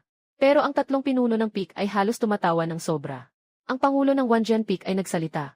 Dahil nga si Ginoong Chen ay masiglang sumang-ayon sa aming mungkahi. Kaya't ang mungkahi ni Ginoong Chen ay sinang-ayunan ko rin si Wan Jianfeng. Si Ginoong Julie Feng na nasa tabi ay ngumiti at nagsabi, sumasang-ayon din ako. Dalhin ang alaga. Sige, ito ay isang matapang na pagsubok. Marahil ay makapagdadala ito ng maraming kasiyahan sa bagong kompetisyon. Ang mga kasiyahan ay para sa tatlong tuktok. Ang hangin na ito ay talagang nakakatawa. Talagang karapat-dapat sa pangalan nito. Ang punong yelo at niebe ay tumawa at sumang-ayon. Sa mga susunod na ilang oras, maraming mga patakaran ang itinakda para sa bagong paligsahan. Bilang karagdagan sa mungkahi ng punong ng Wanjian, nagbigay din ng mungkahi ang punong ng Julie. Humiling siya na palawakin ang saklaw ng labanan. Mula sa orihinal na 100 metro, pinalawak ito sa 500 metro. Ang ibinigay na dahilan ay simple, lumawak ang labanan. Mas makakabuti ito para sa mga bagong estudyante. Hindi na sila limitado sa masikip na lugar. Dito, si Bailijan ay matinding nagmumukmok. Alam ko sa aking puso ang dahilan nito. Si Xiaoyu ay nakatalo kay Zhu Wushu ang gamit ang kanyang bilis. Malinaw na nag-iwan ito ng malaking anino kay Julie Fengsu. Kung lalawak ang saklaw ng labanan, mas makikinabang ito kay Zhu Wushuang. Siya ay isang ganap na nilalang, at nag-aral pa ng mataas, na antas ng katawan. Samantalang ang nilalaman ng pagsasanay ni Xiaoyu ay walang katawan. Nais sanang tumutol. Ang iba pang dalawang pangulo. Ngunit pumayag na sa mungkahi ng pinuno ng Julie Feng. Sa aking kawalang magawa, wala akong magawa kundi umuo. Pagkatapos ng pagpupulong, naiwan si Bailijan tatlo. Sabi ko talagang masyado kang nagmamadali. Tahimik ang aking mukha tulad ng tubig. Huwag mag-alala, guro. Ang mga alituntunin ay sa huli ay mga alituntunin lamang. Ang makapangyarihang lakas ang siyang batayan ng lahat. Sa silid, si Guang Xiaoyu ay nagpapalakas ng kanyang estado. Halos naranasan niya ang pagsabog ng siyam na pagliko ng demonyo. Buti na lang at naipigilan ito ng kapangyarihan ng Yikihuasan King. Bigla siyang nakaramdam ng matinding pagkabigla. Ang pamamaraang ito ay hindi pangkaraniwang paraan ng pagsasanay. Lumipas ang ilang araw. Natapos na ni Guang Xiaoyu ang pagpapatibay ng kanyang antas. Mayroon siyang malalim na pakiramdam. Parang ang dalawang teknik na ito ay nagtutulungan. Kahit alin ang isang tabi, tiyak na hindi siya makakapagpatuloy sa pagsasanay. Bumukas siya ng pinto. Ang matagal nang nawalang sikat ng araw ay bumuhos sa kanya. Muli siyang umakyat sa burol. Dahan-dahan lumapit si Guang Xiaoyu. Kapatid, magkasama tayong mag-aral sa hinaharap. Sabi ko, ipagpaliban muna ang usapan tungkol sa pag-aaral. May sasabihin ang kapatid sa iyo. Agad. Isa-isang ipinaliwanag ang mga alituntunin ng bagong paligsahan. Nang banggitin ang mungkahi sa pulong, hindi mapigilan ang galit ni Wang Xiaoyu. Sumigaw ng malakas, nakakapikon. Sadyang sila ay nakatutok sa akin. Nang banggitin ko ang paglawak ng larangan ng labanan, hindi niya napigilan ang isang sipa. Ang galit sa kanyang kaibuturan ay biglang nagliyab. Mas malaki ang saklaw. Mas kapakipakinabang ito para kay Zhu Wushuang. Talagang labis na pang-aapi. Guang Xiaoyu nagangalit ang ngipin. Kapatid, wala ka bang anumang suhestyon? Ngumingiti ako ng may pagmamalaki. Siyempre meron, kapatid, hindi naman ako tanga. O, si Guang Xiaoyu ay biglang na-excite. Kapatid, sabihin mo na agad. Itinuro ko ang matandang asong baka na nasa malayo. Ang suhestyon ni kapatid ay magdala ng alagang hayop para sa laban. Ano, kapatid na guro, hindi ba't napakahusay? Bagamat may kanya-kanyang lakas ang tatlong sekta. Wala silang alagang hayop, ito ang kanilang kahinaan. Masaya kong sinabi. Saan ka pupunta, hindi ko pa natatapos. Sandali, ikaw. Huwag kang umalis. Baka masyado akong mataas ang inaasahan sa kapatid na guro. Siya ay isang tao lamang pagkatapos ng lahat. Si Xiaoyu ay nagbuntong hininga ng bahagya. Ayos lang, ayos lang. Kung talagang matatalo ako sa laban na ito. Walang problema, aalis na lang kami ng aking nakatatandang kapatid sa Wujizong. Maghahanap ng lugar para tahimik na mag-aral. Kahit na, ang maliit na Wujizong dito ay hindi naman kakaiba. Kapag may desisyon na ako, hindi na mahalaga ang suhestyon ng kuya. Isama ang alagang hayop sa laban. Kung gusto niya, okay lang. Mataas ang buwan. Dumadampi ang hangin sa gabi. Matapos kong pag-isipan ng mabuti, kailangan kong gumawa ng malaking desisyon. Nakarating sa harap ng pinto ni Guang Xiaoyu. Mahinang tanong. Natutulog ka na ba o hindi? May sagot mula sa loob ng bahay. Lumabas ka muna. Sabi ko pa. 3 re-rank na armas. Hindi naman walang King Feng. Marami pa rin. Ngunit hindi ko maaring ipasa ito kay Guang Xiaoyu. Kahit na mayroon siyang kakayahang makuha ang pagkilala ng 3 retire na armas. Ang pinakamahalaga ay, hindi dapat masyadong maipakita ang kanyang estado sa pagsasanay. Kahit na mawalan ng laban, ayos lang iyon. Lumabas si Guang Xiaoyu sa tunog ng pinto. Na may malabo pang mata. Bukas, pupunta ka na sa digmaan. Nagpa siya ang nakatatandang kapatid. Ipinagkakatiwala niya sa iyo ang pinakamahalaga sa kanya. Biglang naging mas masigla si Guang Xiaoyu. Punong-puno ng takot ang kanyang mukha. Ang malungkot na tunog ng kampana ay maririnig sa umaga. Tumatawid sa kalangitan. Pumutol sa kalawakan. Ang tunog ay mahaba at malalim. Sa umaga, ang plaza ay punong-puno ng tao. Ngayon ay isang magandang araw para sa bagong paligsahan. Ang mga disipulo ng Siyam na Tuktok ay nagtipon-tipon upang manood. Ang mga nakatatandang tao na karaniwang nagkukulong sa kanilang mga tahanan. Nalaman na si Sanfeng ay nakakuha na. Ilang mga henyo ang maaga ring dumating dito. Ang pinuno ng Julie Peak ay nakatingin kay Zhu Wushuang. Umiti at sinabi na ikaw ay nasa mataas na antas ng pagsasanay. Ang iyong kakayahan sa katawan ay umabot na sa taas ng ikawalang langit. Malayo ang iyong naabot kumpara sa mga kapwa mo. Walang problema na makuha ang nangungunang 10. Ngunit biglang nagbago ang tono ng kanyang mga salita. Agad na nawala ang ngiti. Naging seryoso ang kanyang mukha. Sinabi na ang bagong kompetisyon sa mga bagong silang ay hindi katulad ng dati. Ang kailangan mong gawin ay hindi lamang basta makapasok sa top 10. Kailangan mong talunin ang lahat ng kalaban. Dapat kang maging kampyon. Ito ay tungkol sa kung sino ang makakakuha ng bentaha. Napakahalaga nito. Kasabay nito, ito rin ang dahilan kung bakit siya ay handang gumastos ng malaking yaman. Upang maingat na sanayin si Zhu Wushuang. At naglakas loob na magmungkahi ng mga patakaran. Napalawakin ang saklaw hanggang 500 metro. Siyempre, tiyak na may sapat na dahilan ang Panginoon ng Julie. Naniniwala rin ako na handa sina Wan Jianfeng at Bing Shufeng. Kung hindi sila magiging ganun kadali sa kanilang pahayag. Si Zhu Wushuang ay huminga ng malalim. At maingat na nagsalita. Tiyak na hindi mabibigo si Wushuang sa maingat na pag-aalaga ng Panginoon ng hangin. Sa kabila, si Panginoon ng Yelo at Niebe ay seryosong nagbigay ng babala kay Nangong Ju. Si Zhu Wushuang ay ibang katawan. At nakatanggap ng malaking suporta mula sa nakatatandang kapatid. Sa mga nakaraang buwan, tiyak na siya ay nakapagbukas na ng kakaibang pangitain. Iba ka sa kanya. Ikaw ay katawan ng katangian. Wala kang malakas na paningin sa hinaharap. At wala kang kasing lakas ni Mu Wei sa espada. Pero may mga kalamangan din ang katangian ng katawan mo. Iminungkahi ng kuya mo na taasan ang saklaw hanggang 500 metro. Sa totoo lang, isang bihirang pagkakataon ito para sa iyo. Kailangan mong pahalagahan ito ng maigi. Ngumiti si Nangong Ju at sumagot. Ito ay Wan Jianfeng. Dahan-dahan na pinatpat ng kasalukuyang lider si Mu Wei sa balikat. Wala siyang sinabi, dahil ang mga dapat sabihin ay nasabi na kagabi. Tahimik na tumango si Mu Wei. Napakatatag ng kanyang mga mata. Hindi nagtagal. Lalong dumami ang mga pumasok. Mula sa mataas na lugar, tiningnan ito. Siksik na isang malaking grupo. Tulad ng mga langgam, iba't ibang mga usapan ay patuloy na naririnig. Puno ng mga tao ang kanilang mga tainga. Karamihan sa mga tema ay umiikot sa 3 henyo. Tungkol naman kay Kings Hong at ang liwanag na si Xiaoyu. Tila hindi sila kasama sa kanilang mga usapan. Hindi nagtagal, si Zhu Wushuang ang unang pumasok. Isang puting damit na lumilipad. Nakalaya sa mundong ito. Ang magandang mukha ay kaakit-akit. Mailiwanag na maliwanag at puno ng buhay. Sa unang tingin, tila may likas na talino. Parang hindi nabibilang sa mundong ito. Agad na nag-init ang mga disipulo ng Julie Peak. Kasunod nito si Mu Wei. Bagaman ang itsura ay karaniwan. Ang diwa ng espada sa loob ay labis na malakas. Lalo na ang espada sa likuran niya. Na bahagyang naglalabas ng makapangyarihang aura. Na nagdudulot ng labis na pagkabigat. Susunod ay si Nangong Ju. Na lubos na naiba sa dalawang nauna. Hindi lamang siya may karaniwang itsura. Ang mga alon ng enerhiya sa kanyang katawan ay karaniwan lang. Hindi parang isang taong may espesyal na katangian. Mas parang isang ordinaryong tagapagsanay. Lalong tumitindi ang usapan.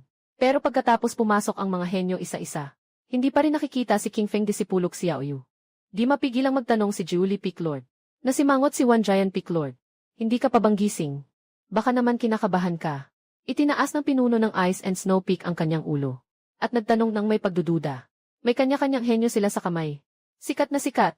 Bago pa man pumasok, usap-usapan na sa sekta. Iba't ibang papuri ang nag-umapaw. Bilang mga pinuno ng tuktok. Siyempre, nakinabang din sila ng husto. Ngunit kumpara sa mga disipulo ng King Feng, si Guang Xiaoyu ay may karaniwang kakayahan. Kulang sa gabay. Walang sumusuporta sa kanya. Kahit na lumahok sa bagong paligsahan. Ito ay hindi higit sa isang nakakatawang palabas lamang. Bakit siya mananalo? Ano ang dahilan niya? Ang pagsasanib ng King Feng at He Jing ay tiyak na mangyayari. Ang tanging dapat ipaglaban ng San Feng ay ang makuha ang unang pwesto sa bagong paligsahan.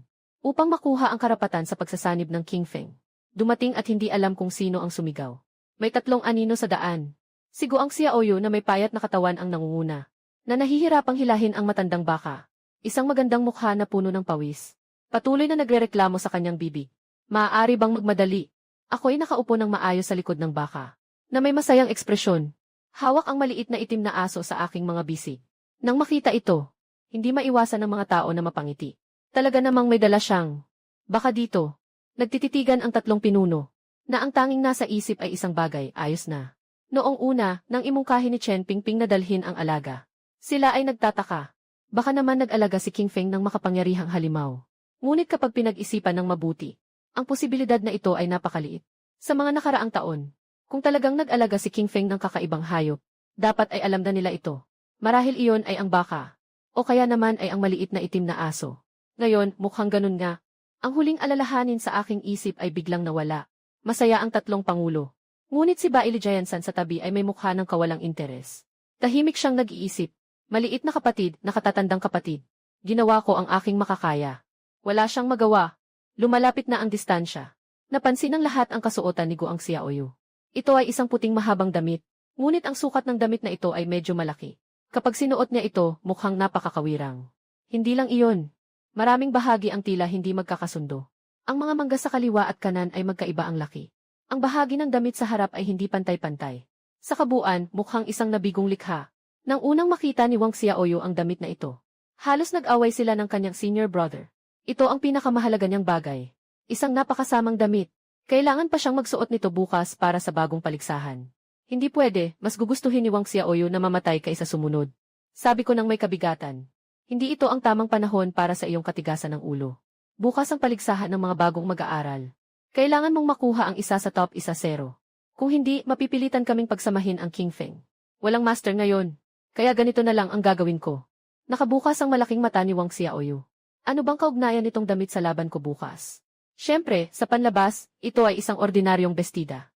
Sa katunayan, ito ay isang makapangyarihang baluti. Seryoso ang aking ekspresyon. Sabi ko nang may kabigatan. Anong kalokohan ang baluti? May ganitong baluti sa mundong ito. Malalim ang pagdududa ni Wang Xiaoyu. Senior brother mo, kailangan mong sabihin sa akin. Itong armadura ay tahi-tahi mo mula sa simula. Talagang mababang kalidad. Basura sa gitna ng basura. Maliban sa mga malalaking tao na walang pakialam sa detalye.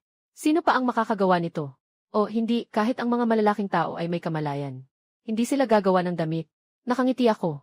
Huwag mag-alala sa mga detalye na ito. Hahaha, ang hangin na ito ay sobrang nakakatawa. Talagang nagdala siya ng isang baka para makilahok sa laban. Tingnan niyo ang damit na iyon. Paano siya nagkaroon ng lakas ng loob na isuot iyon? Talagang siya ang nakakatawang bahagi ng mundo ng pagsasanay. Sobrang kahanga-hanga. Pataas-baba ang mga usapan. Ang walang humpay na pagtawa at pang-aasar ay umaabot sa aking mga tainga. Ngunit ako'y nagbingi-bingihan. At tila hindi ko ito nakita. Katiyakan ko na basta si Xiaoyu ay makakuha ng isang pwesto sa top 1-0. Lahat ng pang-aasar at pang-uyam ay ganap na mawawasak dahil ang makapangyarihang kakayahan ang siyang walang hanggang katotohanan. Hayaan silang tumawa ng buong puso sa sandaling ito. Tahimik ang aking mukha, parang tubig. Yakap ko ang maliit na itim na aso. Dahan-dahan akong naglalakad patungo sa itaas ng plaza. Sa itaas ng plaza, biglang umabot ang isang malinaw na tunog ng tanso. Sa isang iglap, ang buong plaza ay tahimik na tahimik. Isang gitnang edad na tagapangasiwa ang naglakad palabas ng tunog. Ipinakilala nilang lang ang ilang mga patakaran ng kompetisyon. Karamihan sa mga prinsipyo ay nananatiling hindi nagbabago. Tanging ang ilang mga detalye ang nagbago. Susunod ay ang paraan ng laban. Magpapadala ang nainlipik ng isang disipulo upang harapin ang hamon ng disipulo ng One Giant Peak. Ang mananalo ay haharap sa hamon ng disipulo ng Ice and Snow Peak. At sa huli, darating ang turno ng King Feng. Ang pagkakasunod-sunod ay Julie Feng, Wan Jian Feng, Bingsui Feng, at King Feng. Ibig sabihin, tuwing 3 laban, ang bawat tuktok ay dapat magpadala ng isang disipulo para makipaglaban. Ang matatalo ay mawawala ng lahat ng kwalifikasyon. Ang mananalo ay papasok sa susunod na yugto. Siyempre, maaari mo ring piliing ipagpatuloy ang laban. Sa bagong henerasyon ng Wujizong, may higit sa 200 katao. Pagkatapos ng unang ikot, sa bawat tuktok, kailangang makipaglaban ng humigit kumulang 50 beses. Sa 9 Miles Peak, 10,000 Swords Peak, at Ice and Snow Peak, ayos lang. Maraming mga bagong disipulo sila. at pantay-pantay ang kanilang distribusyon. Pero si King Feng ay iisa lamang si Guang Xiaoyu. Ibig sabihin nito, sa ikalawang siklo, si Guang Xiaoyu ay kailangang makipaglaban ng 50 beses mag-isa. Gaano kahirap ito? Talagang napakahirap. Sa unang siklo, 50 laban. Sa ikalawang siklo, mga 100 tao lamang. 25 na laban. Pagkatapos ng ikatlong ikot, 50 na tao na lang ang natira. Mga 12 na laban. Ika-4 na ikot, 20 na tao na lang ang natira. Ibig sabihin, kung gusto ni Xiaoyu na makuha ang top 1-0, kailangan niyang dumaan sa 3 siklo ng laban, na umabot sa halos 70 na beses. At sa 70 na laban na iyon, hindi siya pwedeng matalo. Gaano ito ka hindi patas? Ngunit si Xiaoyu ay hindi kailanman naniniwala na mayroong salitang patas sa mundong ito, dahil siya ay isang Demon Emperor. Tahimik kong pinapanood siya. Junior sister, ito ang unang laban mo. Kahit ano pa ang resulta, lagi kang susuportahan ng iyong senior brother. Ang tanging ikinagagalak ko ay, hindi lahat ng bagong disipulo ay nakatawid na sa Breaking Sun Realm. Lalo na si Xiaoyu na nasa ikalimang antas ng Breaking Sun. Sapat upang talunin ang higit sa 8% ng mga bagong estudyante. Sa 70 laban na ito, kailangan niyang seryosohin ang mga 20 laban. Nagsimula ang laban. Ang malakas na boses ng gitnang edad na tagapangasiwa ay umuusbong sa itaas ng plaza. Ang unang lumaban ay isang bagong estudyante mula sa Julie Peak. Ang hamon ay mula sa estudyante ng Wan Jianfeng. Bilang unang laban sa bagong paligsahan. Siyempre, maraming nakatutok dito. Pero mabilis na natapos ang laban na ito. Sapagkat kakasimula pa lang ang laban. Hindi nila basta-basta inilalabas ang pinakamalakas nilang baraha. Sa simula, ang mga pwedeng lumaban ay yung mga bagong disipulo na hindi pa nakaka-breakthrough. Mga 10 minuto siguro. Sa wakas, si King Feng na ang susunod. Ang atmosfera sa harap, biglang nagbago ng husto. Karamihan sa mga mata ay sabay-sabay nakatingin kay Guang Xiaoyu. Isa ay dahil sa curiosity. Di ba sabi nila na mahina ang talento nitong batang ito? Paano siya nakapasok sa poyang? Sa kabilang banda, gusto nilang makita. Hanggang saan talaga makakarating si Xiaoyu? Malakas na lakad na lumabas si Wang Xiaoyu. Tumingin siya ng bahagyang pabalik sa lalaking iyon. At malamig na sinabi, tanggapin mo na ang pagkatalo. Napatigil ang binata. Di mapigil ang magsalita ng malakas, hindi pa nga tayo nagsimula maglaban. Tapos mo na akong pahirapan na aminin ang pagkatalo. Parang sobra na yata ito. Medyo may kakayahan pa rin ang batang ito. Sa antas ng pagbasag ng sunog na 5 antas. Kaya nitong duraan ang maraming bagong salang disipulo sa simula pa lang. Pero mahirap sabihin sa bandang huli, mataas na tinig ng katiwala sa gitna ng taon. Nanalo si Xin Feng Guang Xiaoyu. Susunod, hintayin natin ang ilan pa. Matapang na pinutol ni Xiaoyu ang kanyang sinasabi. Pinili kong ipagpatuloy ang laban. Xiaoyu, hindi ka ba magpapahinga muna? Piliting humiti si Julie Fengshu. Kakatapos lang natin maglaban. Sigurado akong pagod ka na rin, di ba? Agad ding nagsalita si Wan Jian Fengshu. Mukhang galit na galit ang 3 pinuno ng bundok. Sabay silang tumingin sa akin. Sa palagay ko ay hindi masyadong naintindihan ni Xiaoyu ang mga patakaran ng paligsahan. Kakatapos lang niya maglaro. Sa totoo lang, pwedeng siyang magpahinga. May isa pang pagpipilian ang 3 pinuno ng bundok. Ito ay ang pagpapasok ng isang henyo. Diretsong papatayin si Xiaoyu nang walang kahirap-hirap. Ngunit dumating ang problema. Sino ang magtatangka? Paano kung matalo lang ang galing? Ano ang gagawin natin? Kahit na hindi papayagang lumaban ang matalino. Pipiliin ang mga disiplinang halos kasing lakas ng pagsubok ng 5 sikat na langit para makipaglaban kay Guang Xiaoyu. Ito ay isang napakamapanganib na gawain din. Dapat malaman ang bilang ng mataas na antas ng kakayahang labanan. Napakahalaga para sa huling laban sa pagkuha ng unang pwesto. Napakalaking kahulugan nito. Sa puntong ito, biglang nagalit si Xiaoyu. Ang 3 pinuno ay hindi mapakali. Lahat sila ay nagbigay ng payo, na parang nagsasabing bagong nagsimula ang kompetisyon. Maaari ka munang magpahinga. Nagsalita siya ng detalyado tungkol sa marami. Tungkol sa mga dehado ng tuloy-tuloy na laban. Sandali, umiti lang ako at tahimik. Si Wang Xiaoyu ay lihim na nag-rolling eyes sa isip niya. Naisip niya ng tahimik. Buti na lang handa na ang senior brother. Sa kanyang tuwid na ugali. Siyempre, hindi niya maisip ang ganitong plano. Dahil sa kaibuturan ng puso ng Demon Emperor. Wala talagang takot na salitang umiiral. Kahit na humaharap sa 70 laban. Siya ay laging sumisigaw ng may malaking tapang. Patayin niyo ako, kung hindi, lahat kayo ay aking babagsakin. Tingnan ang 3 punong ito na may mukhang nag-aalala. Ang babala ng kanyang nakatatandang kapatid. Kung ayaw ng 3 pinuno na ipagpatuloy mo ang laban, magsabi ka ng hinihingi. Itinaas ni Guang Xiaoyu ang kanyang ulo, na may ngiti at sinabi, ayos lang kung hindi na ipagpatuloy ang laban. Nang marinig ito, sabay-sabay na huminto ang 3 pinuno sa kanilang pagsasalita. At tumingin dito. He continued and said, let me directly enter the 3rd round of battle. First round. Eliminated 100, 100 remaining, second round. Eliminated 50, 50 remaining, third round. Eliminated 25, 25 remaining. I seriously analyzed that.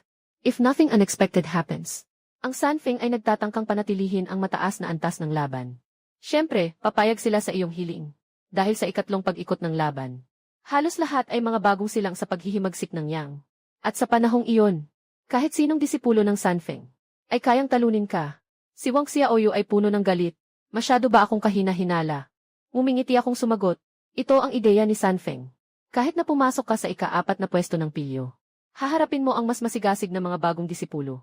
Sa panahong iyon, mas tataas ang iyong tsansa na mapaalis. Pagdating sa edad, ang importante lang ay hindi ka mapasok sa top 1-0. Kaya pipili silang magkompromiso. Gagawin nila ang lahat para talunin ka sa ikatlong round. Para ma-eliminate ka. At ang mataas nilang kakayahan sa laban. At ang mga henyo, doon magsisimula ang kompetisyon. Sa top 1-0 o kahit sa unang pwesto. Nakaunawa si Guang Xiaoyu. Habang iniisip ito, lalong nakakabigla. Lalo niyang naramdaman na ang kanyang nakatatandang kapatid na lalaki na nawawala ng pag-asa. Ay talagang hindi tama.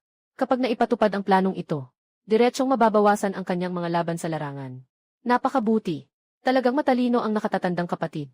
Umiti si Guang Xiaoyu at sabi niya, kaya pwede bang hindi na lang ako magsuot nitong bestida? Ang pangit nito. Tiyak na tumanggi ako. Hindi, sabi ko na. Ito ay isang makapangyarihang armor. Kahit hindi pa ito ganap na nabubuo. Pero kayang salagin ang karamihan sa mga atake sa ilalim ng kaluluwa. Kaya't magpatuloy ka. Si Guang Xiaoyu ay nagtatawa lamang. Sa kanyang isip, palagi niyang iniisip na ang kanyang nakatatandang kapatid ay nilalait ang kanyang talino. Matapos niyang ilabas ang kahilingang ito. Naguluhan ang lahat. Maraming kabataan ang nag-uusap-usap. Naiisip nilang parang siya ay nagkukwento ng mga kalokohan. Ngunit pagkatapos ng maikling pag-iisip ng tatlong pinuno, pumayag siya sa kanyang kahilingan. Ngumiti si Xiaoyu. Habang hinahatak ang mahabang damit, dahan-dahan siyang naglakad kasama ang matandang baka. Habang ang oras ay tahimik na lumilipas, bigla na lang ay tanghali na. Nagtapos na ang unang laban ng ikot, at kasunod nito ay ang ikalawang ikot, at mabilis na natapos. Nagtanggal ng maraming bagong disipulo na hindi pa nakakaranas ng pagkatalo. Muling umuugong ang tunog ng tanso, na nangangahulugang magsisimula na ang ikalawang laban. Malapit nang magsimula, si Guang Xiaoyu ay nakangiti at itinaas ang kanyang ulo. Na tila may hindi maipaliwanag na pakiramdam ng pag-asa. Tama, dati ay medyo hindi siya masaya. Dakilang Diyos ng salamangka. Nakikipaglaban pa sa isang grupo ng mga batang hamog. Susunod na si King Feng Guang, si Xiaoyu. Laban kay Bingsu Feng Liuqi. Biglang bumaba ang boses ng middle-aged na tagapaglingkod. Sa panahon ng 5 sesyon, di makapagpigil si Bailijayan, tinanong si Chen Shidi. Sino ang nagbigay sa kanya yon na kahoy na espada? Ang tatlong pangulo sa tabi ay sabay-sabay na nakinig ng mabuti. Nakatutok sila. Sumagot ako ng may ngiti. Nagkatinginan ang tatlong pangulo at mumiti. Pareho pa rin ang sinasabi. Mabilis na magiging maayos. Muli na namang si Guang Xiaoyu ang nasa turno. Ang kalaban ay isang tagapagsanay na nasa ikatlong antas ng Breaking Yang. Ngunit may agwat pa rin siya sa kanya na nasa Broken Yang 5 Heavens. Itinaas ni Guang Xiaoyu ang kahoy na espada. At walang pag-aalinlangan na pinagsaksak ito. Sa kahoy na espadang iyon, ay dahan-dahang nagtipo ng mga sinag ng espada. Nagtaka siya sandali. Si Baili ay mabilis na napansin. Ang kanyang nakakunot na noo. Tatlong pinuno ng pik ay kumurap ang mata. Tumingin sa akin at nagtanong, Chen Disciple. Natutunan niya ba ang swordsmanship? Sagot ko, hindi pa. Natutunan lang niya ang isang pamamaraan ng pag-aalaga. Ah, ganun ba? Ang pangulo ng One Sword Peak ay tahimik na nakahinga ng maluwag. Ngunit ang ikatlong laban sa ikatlong yugto ay nagsimula. Sa harap ng isang tagapagsanay na nasa ikalimang antas ng pagbabasag ng araw. Bigla siyang nagpakita ng isang sunod-sunod na lakas ng espada. Umugong ang kahoy na espada sa paligid. Isang napakalakas na puwersa ng bukang liwayway ang biglang sumabog. Ang taong nasa ikalimang antas ng pagbabasag ng araw ay agad na nasugatan. Siya ay naguluhan. Lahat ng tao sa plaza ay nakatulala. Si Wan Jianfeng ay nakatingin ng malaki ang mga mata. Nagtaka si Chen Shizi. Hindi ba't sinabi mo na wala siyang kasanayan sa espada? Dito, hindi nakatiis si Bailijayansa na magtanong kay Chen Shizi. Sino ang nagbigay sa kanya ng kahoy na espada? Mabilis na muling dumating ang pagkakataon kay Guang Xiaoyu. Ang kalaban ay isang tagapagsanay na nasa ikatlong antas ng poyang. Ngunit may agwat pa rin siya sa ikalimang antas ng poyang. Gayunpaman, ang ikalawang pag-ikot ay laban sa ikatlong pagkakataon. Sa loob ng maikling 6 na buwan, ang batang babae na si Guang Xiaoyu na may napakahinang kakayahan, ay biglang nakapasok sa Broken Sun 5th Heaven. Dapat malaman na si King Feng ay may isang tunay na disipulo lamang. Bagaman si King Feng ay handang maglaan ng mga yaman. Upang makuha ang ilang antas, maaari na itong tanggapin. Ngunit ang daan ng espada ay hindi ganoon. Ang daan ng espada ay nangangailangan ng pag-unawa. Kailangan talagang magpraktis ng mabuti. Kung walang tiyak na talento sa espada, kailangan talagang gumugol ng maraming oras sa pagsasanay bago maipakita ang diwa ng espada. Ngunit siya ay may mababang kakayahan at karaniwang talento. Paano siya makakapagpamalas ng diwa ng espada? Si Wan Jianfeng ay halos hindi makapaniwala sa kanyang mga mata. Nagulat na nagtataka. Ngunit sinabi ko ng tahimik, ang mga teknik na iniwan ng guro ay talagang kakaiba. Ang mga prinsipyo dito ay sumasaklaw sa lahat ng bagay. Natural lamang na naipakita ng kapatid na babae ang diwa ng espada nang hindi niya namamalayan. Ito ay maiintindihan. Ngunit ito ay dahil sa swerte. Ang diwa ng espada ay hindi tiyak na muling lilitaw sa susunod. Totoo ba talaga ito? Si Wan Jianfeng ay puno ng pagdududa. Nang dumating ang ika-4 na laban, biglang sumugod si Wang Xiaoyu at naglabas ng isang matinding espada. Ang napakalakas na diwa ng espada ay biglang sumiklab. Siya ay tuluyang naguluhan. Si Wan Jianfeng ay nanatiling nakatitig sa lugar. Swerte lang. Sino ang nakita mong may swerte? Na hindi nag-aral ng espada, pero nakapagpakita ng ganitong kalakas na diwa ng espada. Bailey Jian, San Bingsu, Feng Su Julie, at Wan Jian Feng Su. Muling tumingin sa akin. Tinaas ko ang kilay. Sabi ng junior sister. Sobrang swerte naman nito. Buti na lang hindi narinig ni Guang Xiaoyu ang salitang ito. Kung hindi, tiyak na magagalit siya at tututol. Wala akong kinalaman dito. Nang hawakan niya ang kahoy na espada, may isang malakas na diwa ng espada. Nasabik na sumabog. Ayaw itong pigilan. Malubha ang kanyang pagdududa na may nakatagong diwa ng espada ang kahoy na espada. Ngunit hindi ba't isa lamang itong karaniwang kahoy na espada? Ang makapangyarihang puso ng espada ni Mu Wei biglang nanginginig ng malakas. Hindi lang iyon. Ang nagyayalong likuran ay patuloy na nanginginig. Naalala niya ang mga eksena mula kanina. Akala ko'y ang pagyelo ay hindi dahil sa nais na makipaglaban, kundi dahil sa takot. Ang batang ito ay hindi basta-basta. Sa kabilang panig, si Zhu Wushuang ay matamang nakatingin sa labanan. Kung ikukumpara sa labis na pag-aalala ni Mu Wei, siya ay tila mas kalmado. Iminungkahi ng Panginoon ng hangin na palawakin ang saklaw ng labanan sa 500 metro. Para sa kanya, ito ay walang duda na isang malaking kalamangan. Sa ganitong napakalaking kalamangan, kahit naharapin niya ang sinumang henyo, kaya niyang manatiling kalmado at maglaban. Kahit na ang misteryosong maliit na batang babae sa harap niya. Nangunguya si Nangong Ju at tinitingnan. Sabi niya tungkol sa malakas na espada. Pero may armor ako sa katawan. Hindi makakabasag ang kahoy mong espada. Napalingon ang medium na tagapaglingkod. Malakas na sigaw ang binitawan niya. Mga disipulo ni King Feng. Si Guang Xiaoyu ang nanalo. Si Bailey Jian-san. Hindi mapigilan ang pagtatanong kay Chen Shidi. Anong paraan ang kanyang sinasanay? Isang mataas na antas ng pagsasanay na pamamaraan lamang. Dahan-dahan kong sinabi ang iniwan ng aking guro bago umalis. Ano ang pangalan nito? Agad na nag-alala ang 3 pinuno ng Sun King. Sa ganitong paraan ng pagsasanay ni Xiaoyu, at sa lakas ng hulang tian, nais na maalis siya sa laban sa 2 pag-ikot, upang siya ay matanggal. Mukhang hindi ganon ang kadali, at ang laban sa 2 ikot, ay nalalapit ng matapos. Ibig sabihin, para matanggal si Guang Xiaoyu. Sa mga susunod na laban, kailangan nilang maging handa. Sayang, ang pagiging seryoso lang. Mukhang malayo pa ang mararating. Kung hindi tayo gagamit ng henyo, ito ay para lamang dagdagan ang tagumpay ni Guang Xiaoyu. Sunod-sunod na nanalo si Guang Xiaoyu. Nabahala ang 3 pinuno. Sikretong nagpadala ng mensahe ang pinuno ng Julie. Kailangan niyo talagang ipakita ang tunay na kakayahan ng Ice and Snow Peak. Agad ding nagpadala ng mensahe ang pinuno ng Wanjian. Ayos lang, hindi pwedeng makapasok ang batang ito sa ika-4. Kung hindi, malamang na masira niya ang ating depensa. Magkakaroon tayo ng problema kung makapasok siya sa nangungunang 1-0. Nagmumungkahi ako na ang Duke ng Ice and Snow Peak ang humarap kay Guang Xiaoyu.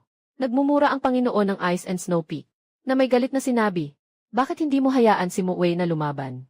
Sige, sa susunod na laban, aaminin kong talo ako. Hayaan mong makapasok si Mu Wei. Labanan si Guang Xiaoyu. Galit na galit ang punong guro ng Wan Jianfeng, nagtapak-tapak siya. Yung batang iyon ay may napakalakas na kasanayan. May ganitong antas ng espada sa kanya. Kung gusto mong lumaban si Mu Wei, kailangan niyang talunin si Guang Xiaoyu. Sobrang gusto na niyang sumuka ng dugo mula sa pag-atake ng espada ni Xiaoyu kanina. Ang daan ng espada ni Wu Wei ay talagang hindi makakabuti sa kanya. Ang tanging makakalaban ay marahil ang kanyang pangatlong antas na sandata, ang Ice Seal. Ipinaabot niya kay Nangong Ju na siya ay isang katangian ng katawan, na nag-aaral ng katawan. Ang kanyang hawak na kahoy na espada.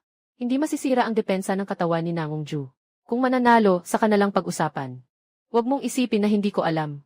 Ibinigay mo rin ang armor na iyon kay Nangong Ju. Hindi pwede, hindi papayag ang Panginoon ng Yelo at Nye.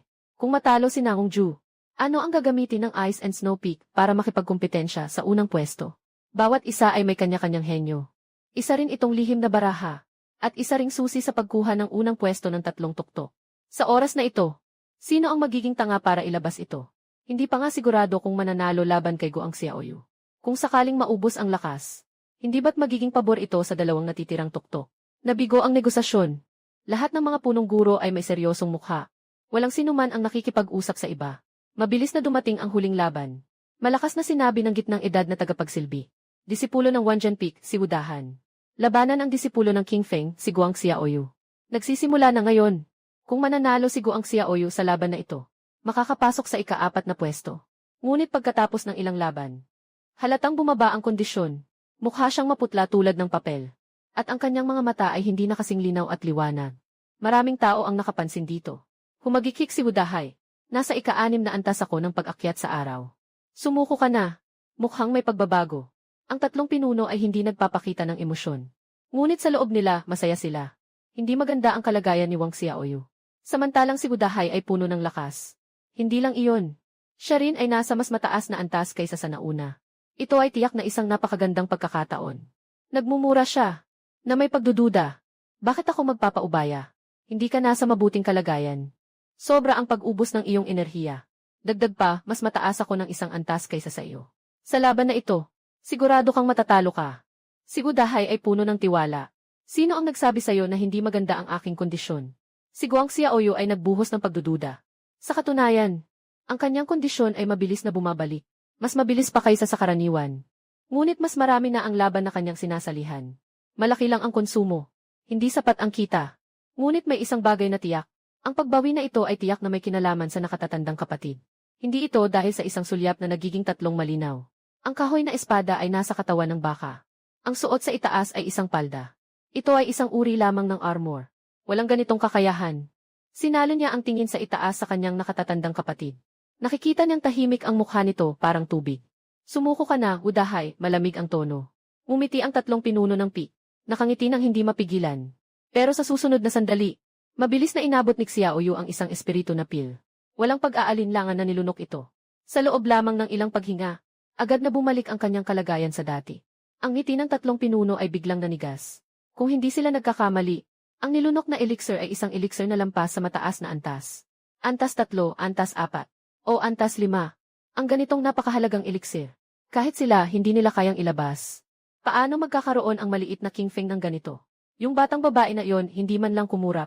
Diretsong kinain niya agad. Sayang talaga. Napangiti ng maliwanag si Wang Xiaoyu. Sige, ngayon isang maliit na antas na lang ang lamang mo sa akin. Pero ayos lang. Dala ang kahoy na espada, mabilis na sumugod si wall painting. Malaki ang suot niyang mahaba niyang bestida. Nagsusumamo sa hangin. May isang di maipaliwanag na espiritual na damdamin. Ngunit medyo nakakatawa rin. Bumaling si Wudahay sa kanyang isip. Ngumanga at buong lakas na sumabog. Kahit na hindi niya maipakita ang kanyang espada. Ngunit napabigat ang kanyang espada. Na tumama ng diretsyo. Kumpiyansa siyang masasaktan si Goang Xiaoyu. Maliban na lang kung siya ay bumalik. Ngunit nagulat siya. Dahil hindi talaga handa si Goang Xiaoyu na dumepensa. Ang kanyang malaking bakal na espada ay tumama sa payat na katawan ni Goang Xiaoyu. Isang malakas na tunog. Nagniningas ang apoy. Naharangan ito. Naharangan ng sirang damit. Si Wudahay ay tuluyang naguluhan. Anong nangyari? Si Wudahay ay nagpanik. Ang kanyang malakas na atake. Napigilan ng isang sira-sirang. Hindi kaaya-ayang damit. Grabe, ang tingin ni Xiaoyu ay biglang naging mainit. Matagal na nakatitig sa nakabukol na damit. Ito ay isang armor. Talagang astig ang kapatid na guro. Hindi pa ako nakakita ng ganitong kakaibang armor. Hindi na kailangan ng masusing paggawa. Ito ay nilikha sa pamamagitan ng isang karayom at sinulid. Sunod-sunod na pinutol ng espada ng vortex. Napakalakas ng puwersa. Hindi nagkukulang sa mga tagapagsanay ng breakthrough sa ikalawang langit. Tsile! Si Wudahay ay malupit na itinapon palayo. Ito ay tiyak na lakas. Ang punong guro ng One Giant Peak ay nag-init ang ulo. Wang Xiaoyu ay hindi talaga nag-ara ng espada. Paano siya makakagawa ng ganitong kalakas na espada? Tumingin ako ng pahilis. Nanatili pa ring kalmado. Tungkol sa pagsasanay. Sinabi ng pinuno ng One Giant Peak. Sige, kahit na ito ay dahil sa pagsasanay. Ng pamamaraan. Ano ang kwento tungkol sa mataas na antas na espiritual na elixir? Sobrang naiinggit siya. Isang maliit na lugar ng King Feng. Bakit siya ay may mataas na antas na espiritual na elixir? Ngunit sa sandaling lumabas ang mga salitang iyon, nagsisi siya agad. Ano ang pakialam mo kung kumain ng elixir ang iba? Kung may kakayahan ka, ikaw rin ba ang nagbigay ng ilang piraso sa mga bagong disipulo ni Wan Jianfeng? Ngumingiti akong sabi. Ang espiritu na pil ay ibinigay ng master namin. Kahit na sobrang mahalaga ito, wala tayong magagawa. Kailangan kong makakuha ng isang posisyon. Ngumiti si Master Liuli at nagsabi. Tanong ko lang, Chen Disipo. May natira pa bang ganitong elixir si Junior Sister? May pumasok na ideya sa isip niya. Wala na, sabi ng master, ang elixir ay para lang sa mga sarili nilang tao. Pagkasabi niya nito, sa gitna ng laban, si Xiaoyu ay nagpakita ng kasiyahan. Kumuha siya ng maraming elixir. Mayabang niyang sinabi kay Wudahay. Nakikita mo ba, paano magiging masama ang aking kondisyon? Biglang napatitig si Wudahay. At nahimatay. Walang nakakaalam na ang hindi inaasahang si Goang Xiaoyu ay matagumpay na nakapasok sa ika-4 na laban. Ang kanyang paraan ng pakikipaglaban ay talagang kakaiba. Hawak niya ang isang kahoy na espada, na kayang maglabas ng malakas na diwa ng espada. Madali lang makakuha ng maraming elixir. At ang suot na damit ay isang makapangyarihang baluti. Hindi na makapagpigil ang lahat sa Sanfeng. Ang mga pinuno sa itaas ng plaza ay nagbago ang mukha. Ngunit si Jiang Baili Jiansan ay bahagyang ngumiti. Habang siya ay nag-iisip ng mabuti, kung paano makakuha ng kaunting elixir mula sa akin. Mukhang hindi nagkulang ang maliit na junior sister sa paglikha ng elixir nitong mga nakaraang taon. Tama, si Wen Yuqing ang nag-iisang alchemist ng Wujizong. Ika-4 na pag-ikot, natitirang bilang 25. Kailangan lang manalo si Xiaoyu ng 3 laban pa. Siguradong makakapasok siya sa nangungunang 10. Tungkol sa mga susunod na ranggo, wala namang pakialam. At sa kasalukuyang sitwasyon, maliban sa 3 henyo, halos walang makatalo kay Goang Xiaoyu. Naghintay ng halos kalahating oras.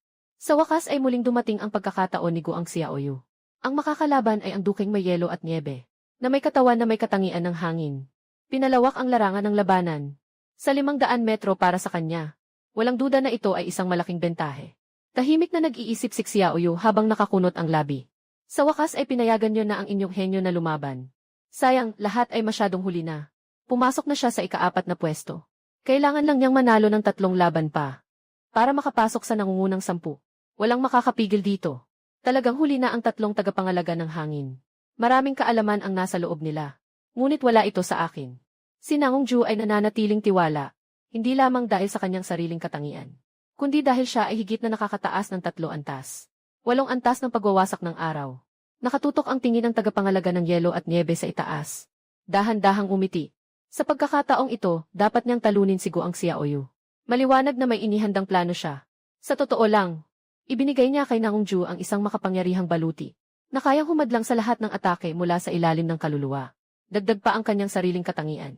Kapag siya ay nagbigay ng buong lakas, may kakayahan pa si Goang Xiaoyu na makabangon. Nagulat ang pangulo ng Wan Jianfeng. Talaga bang handa kang ibigay sa kanya? Tahimik ang pangulo ng Bingsu Feng. Sa loob-loob ay umuungal siya. Hindi ba't pareho lang kayo? Ang bagong paligsahan ng mga bagong estudyante ay hindi pangkaraniwan. May kinalaman ito sa kung sino ang makakapagsanib sa King Feng. Kaya't ang 3 pinuno ng tuktok ay naglagay ng malaking pusta sa kanilang mga henyo. Hindi na iba ang Julie Peak at Wanjian Peak. Ang tanging bagay na nagpapahirap sa kanila ay ang pagpasok ni Goang Xiaoyu sa ika-4 na round.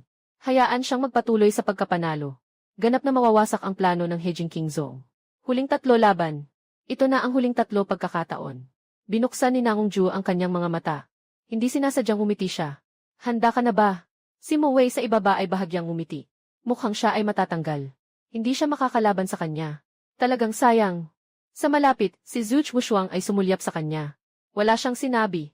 Agad na ginamit ni Nangong Ju ang lahat ng kanyang lakas sa digmaan. Ang kapangyarihang may katangian ng hangin ay nag-umapaw. Ang hangin sa paligid ay mabilis na umusbong. Dala ang napakalakas na lakas. Talagang malakas. May ngiti siya sa kanyang mukha. Dahan-dahang lumapit. Nang makita ang eksenang ito, agad na huminto ang lahat sa paghinga. Isang pangungusap lamang ang nasa isip. Talagang henyo siya. Nahuli man, ngunit ang ganitong pagsabog ay agad na naipon. Isang napakalakas na puwersa ang biglang kumalat. Parang isang napakataas na bundok ang dumarating. Napatigil ang hakbang na paakyat. Hindi maikot ang lakas sa loob ng katawan. Biglang nawala ang matinding hangin. May bahagyang ningning ang armor sa katawan niya. Biglang nawala ang liwanag. Naging matigas ang ngiti ni Nangong Ju. Ang lakas ay sobrang makapangyarihan. Nangangalit ang mukha ng matandang elder. Ang lakas na ito ay malupit na pinipigilan si Nangong Ju. Pati si Goang Xiaoyu ay nalilito. Tumingin siya sa kanyang nakatatandang kapatid. Ako ay nananatiling kalmado. Sa huli, Ang tingin ni Guang Xiaoyu ay napadpad sa matandang baka. Habang tumitingin siya, lalo siyang nakaramdam na may mali. Ngunit wala siyang matibay na ebidensya. Napakakalmado niya. Malinaw ang mata. Punong-puno ng espiritu. Pagkatapos ng sandaling pagkabigla, mabilis siyang nakabawi. Itinaas ang kahoy na espada. Walang pag-aalinlangan, tinaga niya ito. Si Nangong Ju ay pinipigilan ng malakas na puwersa. Walang magagawa. Tanging mapapanood na lang ang pagbagsak ng tabak na ito. Malaki ang mga mata niya. Ngumiti si Xiaoyu. Ang susunod na tao, walang masabi. Nagulat ako at tanungin kung ano ang nangyari sa kanyang nakababatang kapatid. Medyo kakaiba ang eksena. Bagamat hindi ko alam kung saan nanggaling ang lakas na iyon. Pero lahat ay malinaw. Ang lakas na ito ay may kaugnayan kay Like Xiaoyu. Napakalakas. Higit pa sa antas ng kaluluwa.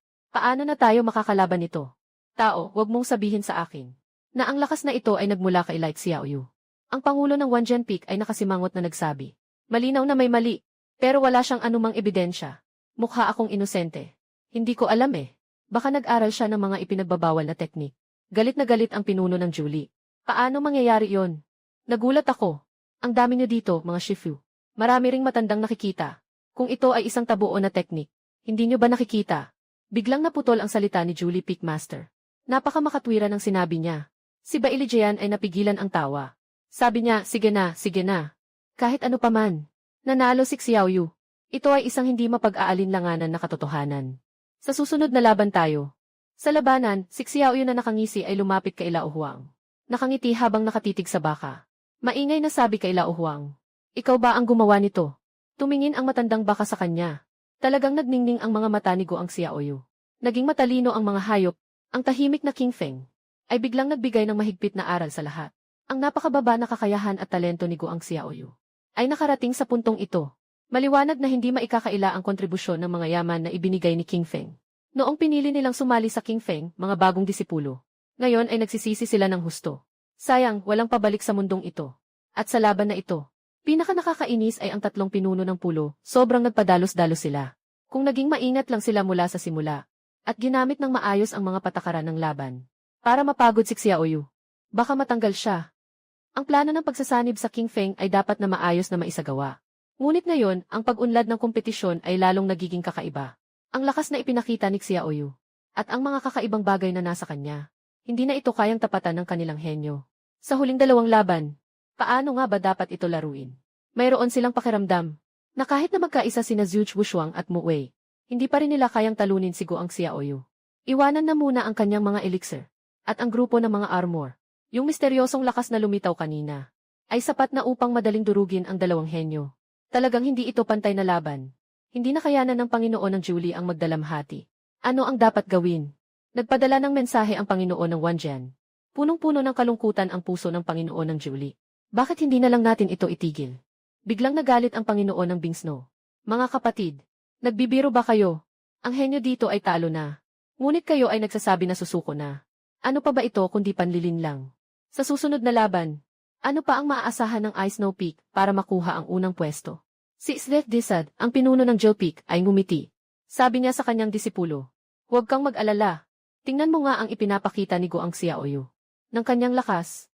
Sa tingin mo, sa bagong henerasyon, sino pa ang makakatalo sa kanya? Agad na sumang-ayon si Wan Jianfeng na nasa tabi. Sa plano nilang pagsamahin ang King Feng, malamang ay hindi na matutuloy pa. Biglang nagbago ang salita ng Pangulo ng Julie Peak. Pumikit siya ng mariin. Nang marinig ang sinabi, biglang lumiwanag ang mga mata ng dalawang Pangulo ng Peak. Iyon ay ng 2 taon na ang nakalipas. Ang kasalukuyang dakilang guro ng bansa ay dinala ang isang batang babae. Sa Wuji sect, sinasabing tutuparin nila ang kasunduan ng mga nakatatanda. Siguro ito ay tungkol sa nakaraang henerasyon ng dakilang guro. Ang alitan sa pagitan ng nakaraang punong guro ng kanilang Gujizong. Nagkasundo ang magkabilang panig. Napipili ng 2 pinakamahusay na kabataan para sa isang laban sa isang tiyak na oras. Noong panahong iyon, ang batang babae na dinala ng malaking guro ng Shiguo ay napakabata pa at hindi pa nagsisimula sa pagsasanay. Kaya't ang napagkasunduang oras ay 3 taon mula ngayon. Ibig sabihin ay sa susunod na taon. Si Panginoon ng Julie ay nakangiti. Bakit hindi hayaan si Guang Xiaoyu na makuha ang unang pwesto? Ngayon ay panahon na ng taglagas. Ilang buwan na lamang ang natitira. At darating na ang susunod na taon. Sa panahong iyon, ang Wuji sect ay magpapadala ng isang tao. Pinakamahusay na mga kabataan. Pumunta sa Shiguo para sa isang hamon. At ayon sa kanilang nalalaman, Ang batang babae na dinala ng dakilang guro 2 taon na ang nakalipas, ay isang tunay na Diyos na katawan. Sa bagong henerasyon ng Wujizong, walang sinuman ang makakapantay sa kanya. Hindi kayang talunin si Mu Wei. Si Nangong Ju ay hindi rin pwedeng. Mas lalo na si Zhuge Wushuang. Pero si Guang Xiaoyu siguro pwedeng. Sobrang galing niya. Ngumiti si Wang Jianfeng. Kapatid, ang teknik mong huwag mong gamitin ang espada ng iba. Talagang napakagaling. Anong sinasabi mong walang kwenta? Kapatid, ito ay para sa kapakanan ng ating sekta. Sabi ng pinuno ng Ice and Snow Peak. Si Guang Xiaoyu, isang napakahusay na kabataan. Tiyak na makakapagtagumpay para sa ating Wuji sect. Laban sa katawan ng ating guro. Walang duda tungkol dito.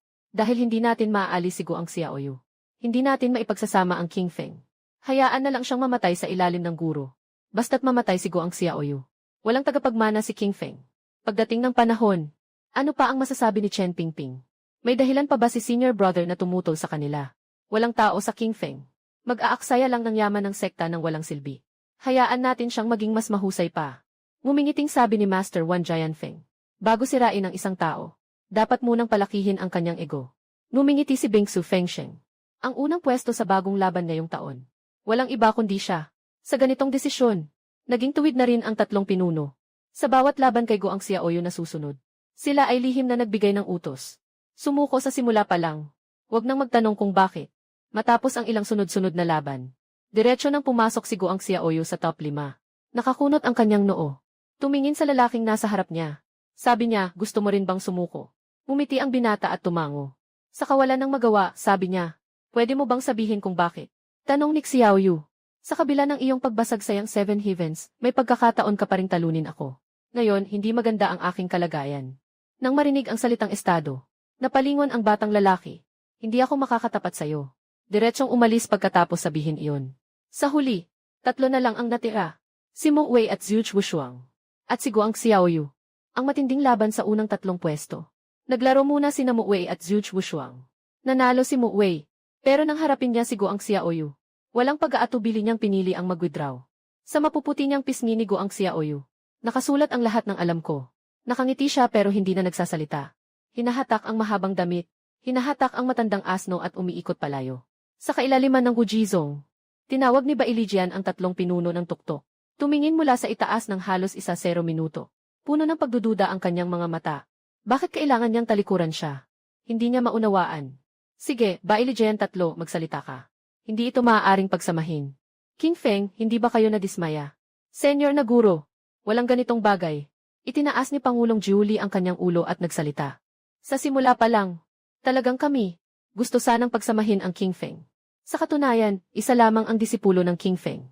Ngunit siya ang kumukuha ng karamihan sa mga yaman. Ngunit nang makita namin si Guang Xiaoyu, nawalan na ng ganitong ideya. Talagang napakahusay niya. Tama, si Guang Xiaoyu. Ang pinakamahusay na kabataan sa aming Wujizong. Walang duda niyan. Sabi ng Panginoon ng Yellow at Snow Peak. Kaya sa tingin ko, hindi na kailangang pagsamahin ang King Feng. Sumang-ayon si Wan Jianfeng at nagsabi ng suporta. Kapatid na Mistri, lahat ng sinasabi namin ay totoo mula sa aming puso. Talaga ba, si Bailijian Sanhi ay nag-aalinlangan? Totoo, 3 tao ang sabay-sabay na sumagot. Kung ganun, si Wang Xiaoyu ay tiyak na pumasok na sa top 1-0. Si King Feng ay nakasiguro rin sa laban sa likuran. Bakit kayo sumusuko? Tanong ni Bailijian 3 na may kunot ang noo. Si Panginoon ng Yelo at Nye ay labis na nababahala. Ang henyo sa ilalim ko. Walang pagkakataon na makapagsagawa. Kapatid na guro, sa tingin mo ba kayang talunin ni Mu Wei siya? O iniisip mo na ang katawan ni Zhuge Wushuang ay makakaya? Mukhang may katotohanan nga. Nagmuni-muni si Bailijian 3 sandali. Wala nang pagdududa sa kanyang pagsasanay. Sabi ng pinuno ng Julie Feng ng seryoso. Sino ang makakatayo sa harap ng lahat ng mataas na mandirigma ng Wujizong? Gamitin ang mahihigpit na batas. Sabi ng Panginoon ng watawat ng 10 singsing. Ang galing ni Xiaoyu ay kitang-kita ng lahat. Tanggap namin ang pagkatalo ng buong puso. Tama si Bingsu Fengshu. Ang Wuxi Sect ay may batang tulad ni Xiaoyu. Ito ay isang pambihirang pagkakataon na bihira mangyari sa isang siglo ng aming sekta. Napailing si Bailijian. Sige na. Mabilis na tayong umalis bilang panganay. Alam na niya ng husto ang ugali at pagkatao ng 3 nakabababatang magkakapatid. Hindi nila basta-basta susuko. Kahit na si Xiaoyu ay nasa top 1-0 na. Siguradong may ginagawang kalokohan dito. Pagkatapos umalis ng 3 panauhing pinuno, doon lang nagsalita ang matandang nakatayo sa tabi. Baka dahil ito sa kasunduan sa guro na si Dakong Guro. Nagtigagal si Bailijian San. Napaka nakakainis ng masamang nakatatandang kapatid. Ilang pirasong espiritual na gamot lang naman. Ayaw pang ibigay. Gusto pang balikan ang dati. Saan ka makakakita ng ganoong dami ng espiritual na gamot? Kahit siyam na antas, pwede nang kainin na parang merienda. Kahit na ang luma at sira-sirang palda na iyon. Kailangan pang ibalik. Patuloy na nagmumura si Xiaoyu. Nagtakda siya ng desisyon. Kapag bumalik na ang kanyang lakas, kailangan niyang ipasok ako sa banyo ng isang buong 1,000 taon. Kahit isang taon ay hindi pwede. Ngunit sa ngayon, kailangan munang tiisin ang kahihiyan at mag-aral. Sa wakas, siya lang ang nakapagbukas ng 5 antas ng liwanag. Maraming aspeto ang kailangan pa ring umasa sa nakatatandang kapatid. Dumating ang gabi. Sikretong pumunta siya sa kwadra ng baka. Maingat niyang sinuri ang espiritu sa paligid ng matandang baka. Talagang mas masigla kaysa sa ibang lugar. Ang baka na ito ay talagang hindi pangkaraniwan. Nakita ng matandang baka ang kanyang pagdating. Tumunog ito ng ilang beses. Parang sinasabi nitong umalis na siya agad.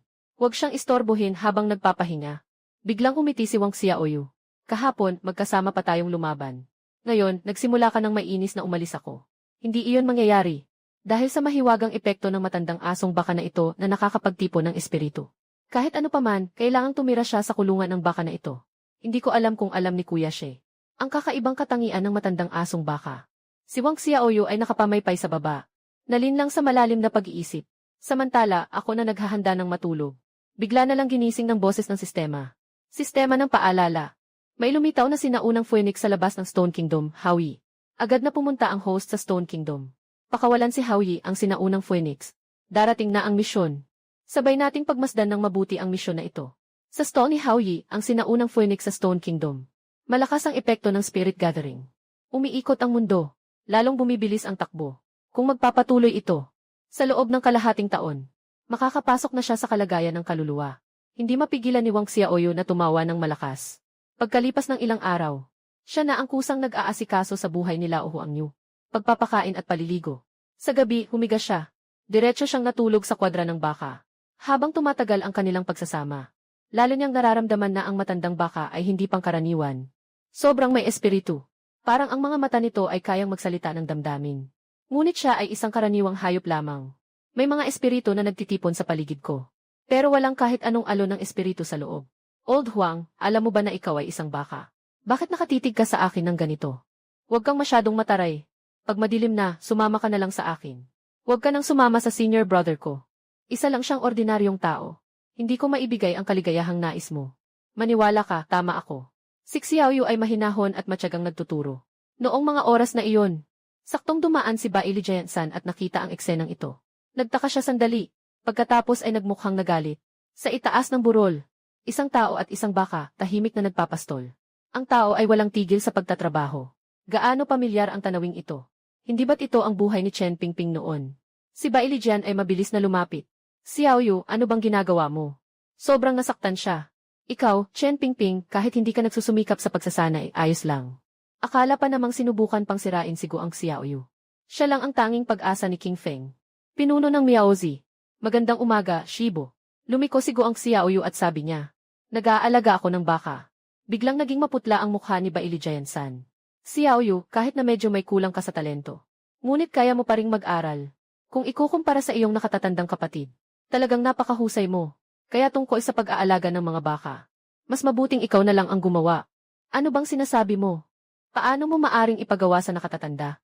Kakatapos ko lang makabuo ng matibay na ugnayan kay Lao Huang. Lumapit ka, may gusto akong sabihin sa'yo. Si Bai Lijian tatlo ay walang magawa at nagsabi. Agad niyang ikinuwento ang kasunduan sa pagitan ng Ujizong at ng bato ng bansa. Nadahan-dahang inilahad. Pagkatapos ay sinabi niya, syempre, igagalang ko ng lubos ang iyong opinyon. Kung ayaw mong pumunta sa bato ng bansa, ayos lang iyon.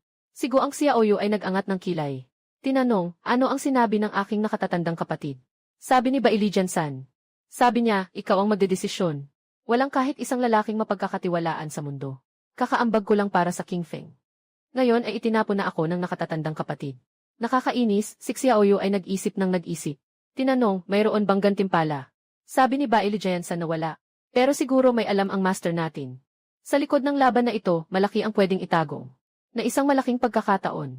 Ngunit si Xiaoyu ay nag-aalinlangan. Kailangan mong pag-isipan mabuti. Yung tao sa Stone Country ay isang banal na katawan. Bai Lijian-san ay nagsabi ng seryoso. Si Guang Xiaoyu ay lihim na nag-iisip.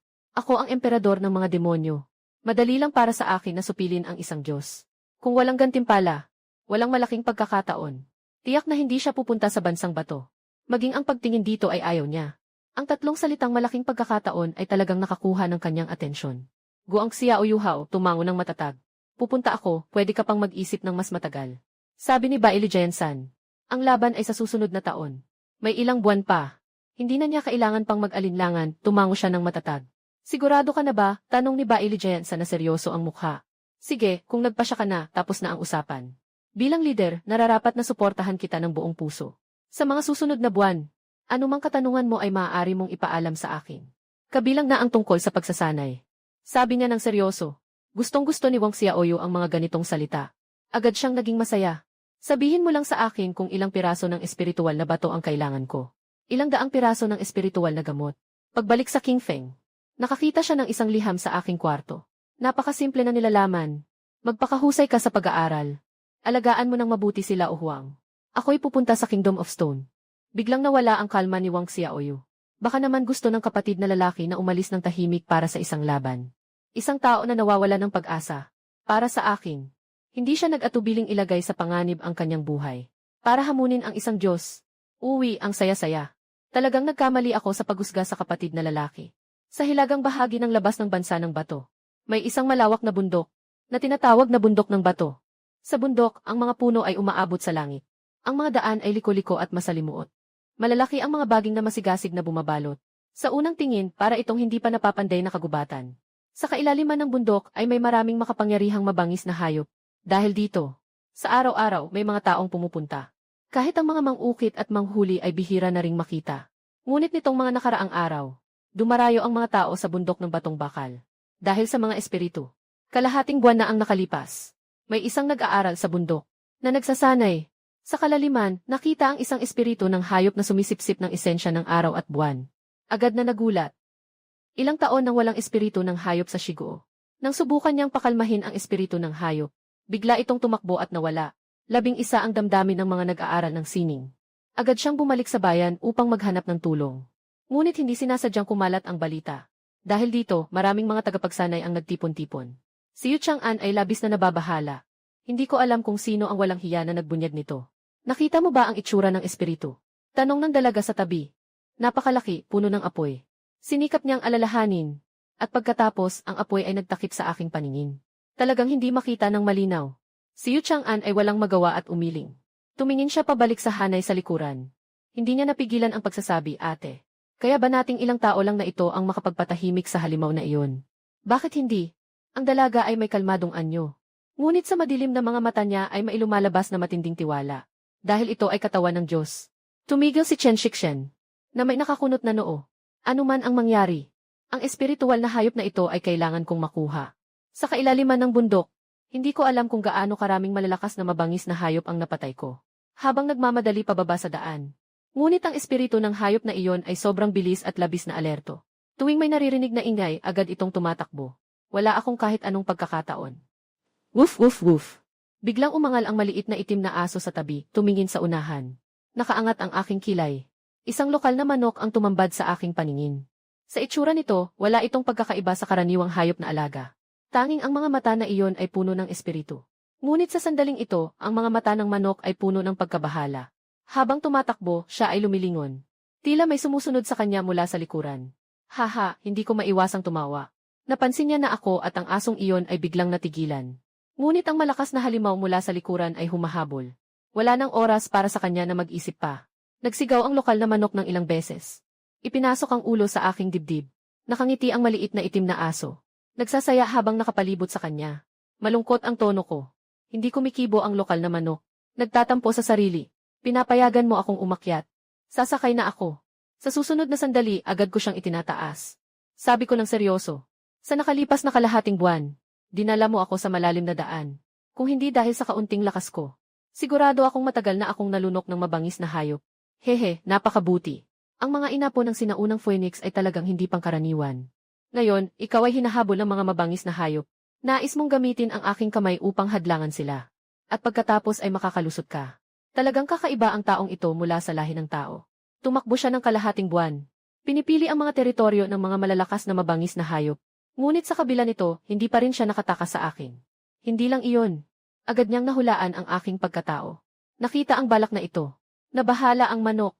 Inihagis ko ito palayo. Hindi ako magpapakumbaba sa iyo dahil ikaw ay espiritu. Dahil sa misyon ng sistema, hindi ako magiging mapagpanggap sa iyo. Kailangan ko pang tulungan kang labanan si Lady. Walang posibilidad. May dignidad din ako, si Chen. Ilang mga anino ang mabilis na lumapit mula sa malayo. Sa isang iglap, nandyan na sila sa harap ko. Ang mga dumating ay sina Chen Shixian at Yu Chang'an mula sa Yuanmu Academy. Kasama ang ilang mga estudyante ng akademya. Magandang araw, kaibigan. Lumapit si Yu Chang'an. Nakakita ba ng isang mamamatay tao na nag-aapoy ang buong katawan? Tumawa ako at sinabi, nakita ko. Hindi ko sinasadyang sumulyap kay Chen Shixian. Nagtataka ako sa loob ko. Maganda naman ang batang ito. Nag-alala si Yu Chang'an. Agad siyang nagtanong. Nasaan siya, nandito pa ba? Siguradong nakalayo na ito. Itinuro ko ang direksyon kung saan tumakas ang inahing manok. Maraming salamat, tumango si Yu Chang'an bilang pasasalamat. Mabilis na umalis ang mga tao. Hindi nagtagal. Isang nakakagimbal na sigaw ang narinig mula sa direksyon ng inahing manok. Isang makapangyarihang halimaw ang nagising. Naramdaman ang paggalaw ng enerhiya ng espiritu. Ang mabangis na hayop ay mabilis na tumakbo. Ang mga inahing manok ay naguguluhan at natatakot. Patuloy silang umatras. Ang maliliit na pakpak ay masigasig na kumikilos. Ang bilis ay tila kasing bilis ng kidlat. Hindi nagtagal ay bumalik na ito sa akin. Tumayo ako, isang kamay ay yakap ang maliit na itim na aso. Ang isa pang kamay ay hinahawakan ang mga pakpak ng inahing manok.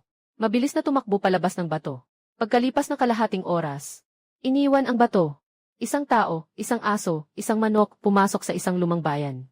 Inangat ko ang manok na iyon. Ngumingiti, maraming malakas sa lugar ng tao at mga hayop. Kahit sino sa kanila ay kayang ipatumba ka. Kung ayaw mong kainin ka, mas mainam na huwag kang magtangkang tumakas. Dahil malaki ang posibilidad na maipapakita mo ang iyong sarili. Kahit gaano ka kabilis. Naintindihan mo ba, putang ina, galit na sumisigaw. Haha, para na siyang mapapaiyak sa galit. Ako'y nasa ganitong panganib, hindi ito nangyari ng walang dahilan. Grabe talaga ang galit ko. Pero bilang isang tagapagmana ng Ancient Phoenix, hindi siya basta-basta susuko. Ang manok na may malaking mata ay nakatitig. Sa lugar ng mga tao. Ang mga makapangyarihang tao ay hindi naman basta-basta makikita, di ba? Ngunit sino ang makakapag-isip na ang pakiramdam na ito ay labis na nakakatakot sa kanya? Isang maliit na bayan ay may isang malaking grupo ng mga makapangyarihang tao sa labas ng bayan. Biglang umalingaw ang isang malakas na sigaw mula sa lupa. Ito ay isang napakalaking asul na lobo. Tinatayang 2 metro ang taas. Buong katawan ay kulay asul na purong-puro. 2 matalim na pangil na nakakatakot tingnan. Ang mga mata nitong nakasisilaw ay lalong nakakatindig balahibo. Dahan-dahang nilalakad mula sa malayo. Nakaangat ang bagong kasal sa likod. Naupo si Anra ng may magandang mukha at malayang postura. Isang batang lalaki na nakasuot ng magarbo at kakaiba. Mapapansin agad na siya ay isang anak ng isang malaking pamilya. Di nagtagal, pumasok si King Lang sa lumang bayan. Hinawi ng batang lalaki sa likod niya ang kanyang mga mata. Ngumiti siya ng mapag-imbot. Ang espiritu ng hayop ay tiyak na sa akin. Lubos siyang nagtitiwala sa sarili. Maaari ring sabihin na siya ay medyo mayabang. Sa bayan, nang makita siya ng maraming mga tagapagsanay, agad na nagbago ang kanilang mga mukha, at nagmadaling umiwas, na hindi man lang naglakas loob na lumapit. Siya ang pinakabatang prinsipe ng Shigo. Si Shi, 12, ay matagal nang nag-aaral ng sining. Sa pamamagitan ng mayamang-yaman ng mga maharlika ng 10 bansa.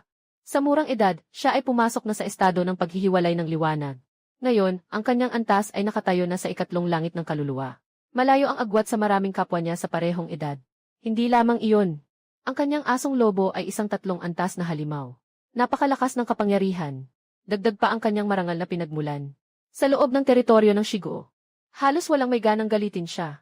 Subalit ang dating napakamakapangyarihan, na mabangis na asong gubat, pagpasok sa lumang bayan, biglang naging balisa.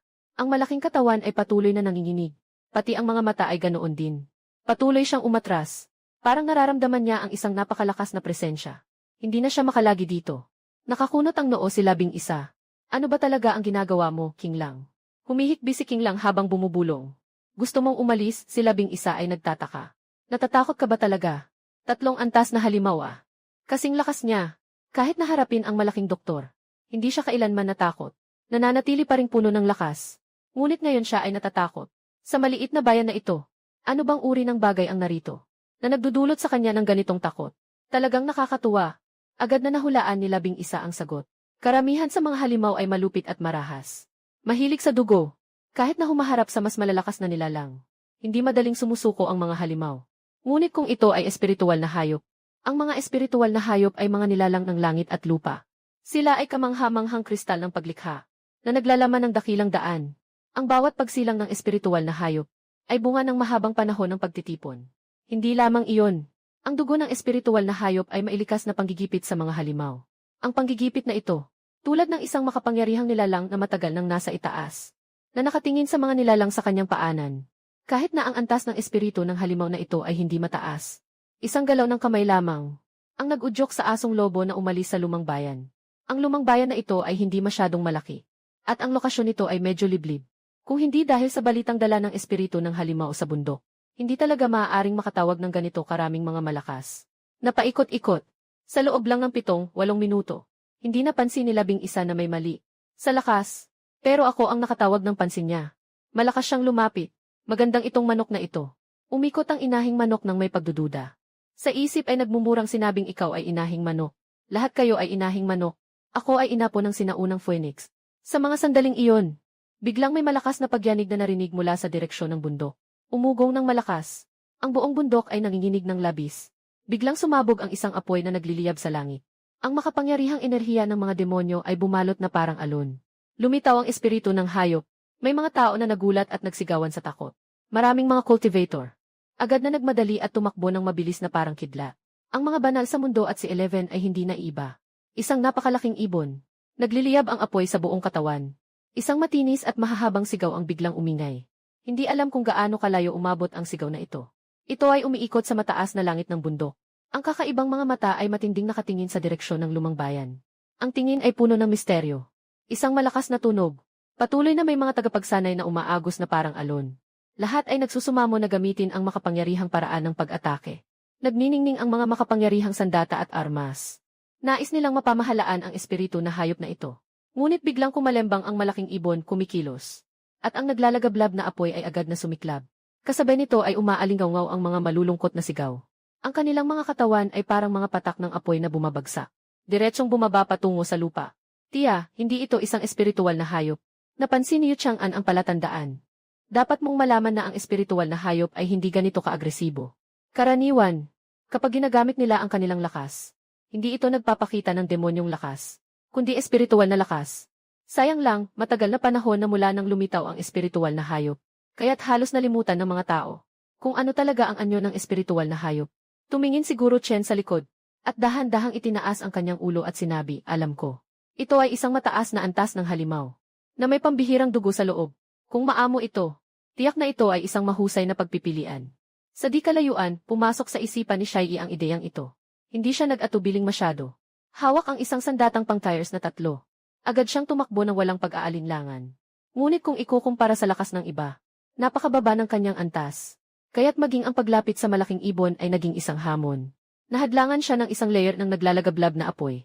Napilitan siyang umatras ng hingal na hingal pabalik sa pinagmulan. Ang mundo ay nagsalita muna, kayo'y magbantay. Huwag hayaang may makalapit sa akin. Gusto kong sakupin ang malaking ibon na ito. Biglang may ingay na bang. May liwanag na lumitaw sa likod niya. Sunod-sunod na may kasabay na liwanag. Sa huli, nabuo ang isang larawan. Ang alon sa dagat ay gumagalaw ng paakyat at pababa. Unti-unting umaakyat ang isang maliwanag na buwan. Nakaangat ng mataas sa langit ng dagat niya. Ito ay naglalagay sa kanya sa isang banal na liwanag. Ito ang tunay na anyo ng Diyos. Maraming nagmumulat sa nakita. Marami ang huminto at hindi na nagpatuloy. Si Chen Shixian ay mabilis na tumakbo papunta sa harap. Bigla akong nagkaroon ng isang asul na mahabang espada sa aking kamay. Ito ay isang makapangyarihang sandata ng hari. Hindi lang iyon. Ang kakaibang tanawin sa itaas ng aking ulo ay patuloy na lumalaki. Ang tanawin ng buwan sa dagat ay biglang lumaki. Parang isang maliit na mundo ang biglang dumating. Ang mga sinag ng kapangyarihan ng batas ay umiikot sa loob nito. Mahigpit na nakabalot ang katawan ng malaking ibon dito. Ang nagmumula sa kanya na apoy ay pilit na ibinaba pabalik. Ang mga tagapaglinis ay hindi maiwasang manginig. Ito ang banal na katawan. Nakakatakot talaga. Sa imahe ng banal na katawan, lahat ay mahigpit na nakakulong. Kahit ang malaki na ibon ay hindi makagalaw kahit kaunti. Ang galit kanina ay agad na napalitan ng takot. Agad siyang nagpadala ng mensahe sa katawan ng tao. Wala akong intensyon na makasakit. Pakiusap, huwag niyo akong patayin. Sagot ni Chen Shixian. Tinutukan mo kanina ang direksyon ng lumang bayan. Bakit nga ba? May isang tao na nagnakaw ng aking itlog. Galit na galit ang dakilang ibon. Sino ang putang inang manok na yun? Sabi ni Chen Shixian. Nakita mo na ba ang tunay na espiritual na hayop? Tumango ang dakilang ibon at sabi. Walang nakitang Chenshix yan na nagsabi, sundan mo na lang ako sa hinaharap. Ako ay isang Diyos na katawan ng tao. Sundin mo ako, siguradong hindi ka magsisisi. Siya ay nag-aalangan.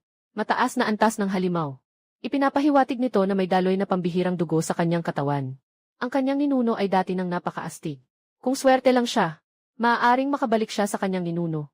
Maaari itong maunawaan. Bilang isang mataas na antas na halimaw. Napakalawak ng espasyo para sa hinaharap na pag-unlad. Hindi lang iyon. Mas madaling makabuo ng mataas na katalinuhan. Ang mga mataas na antas na halimaw kumpara sa karaniwang halimaw.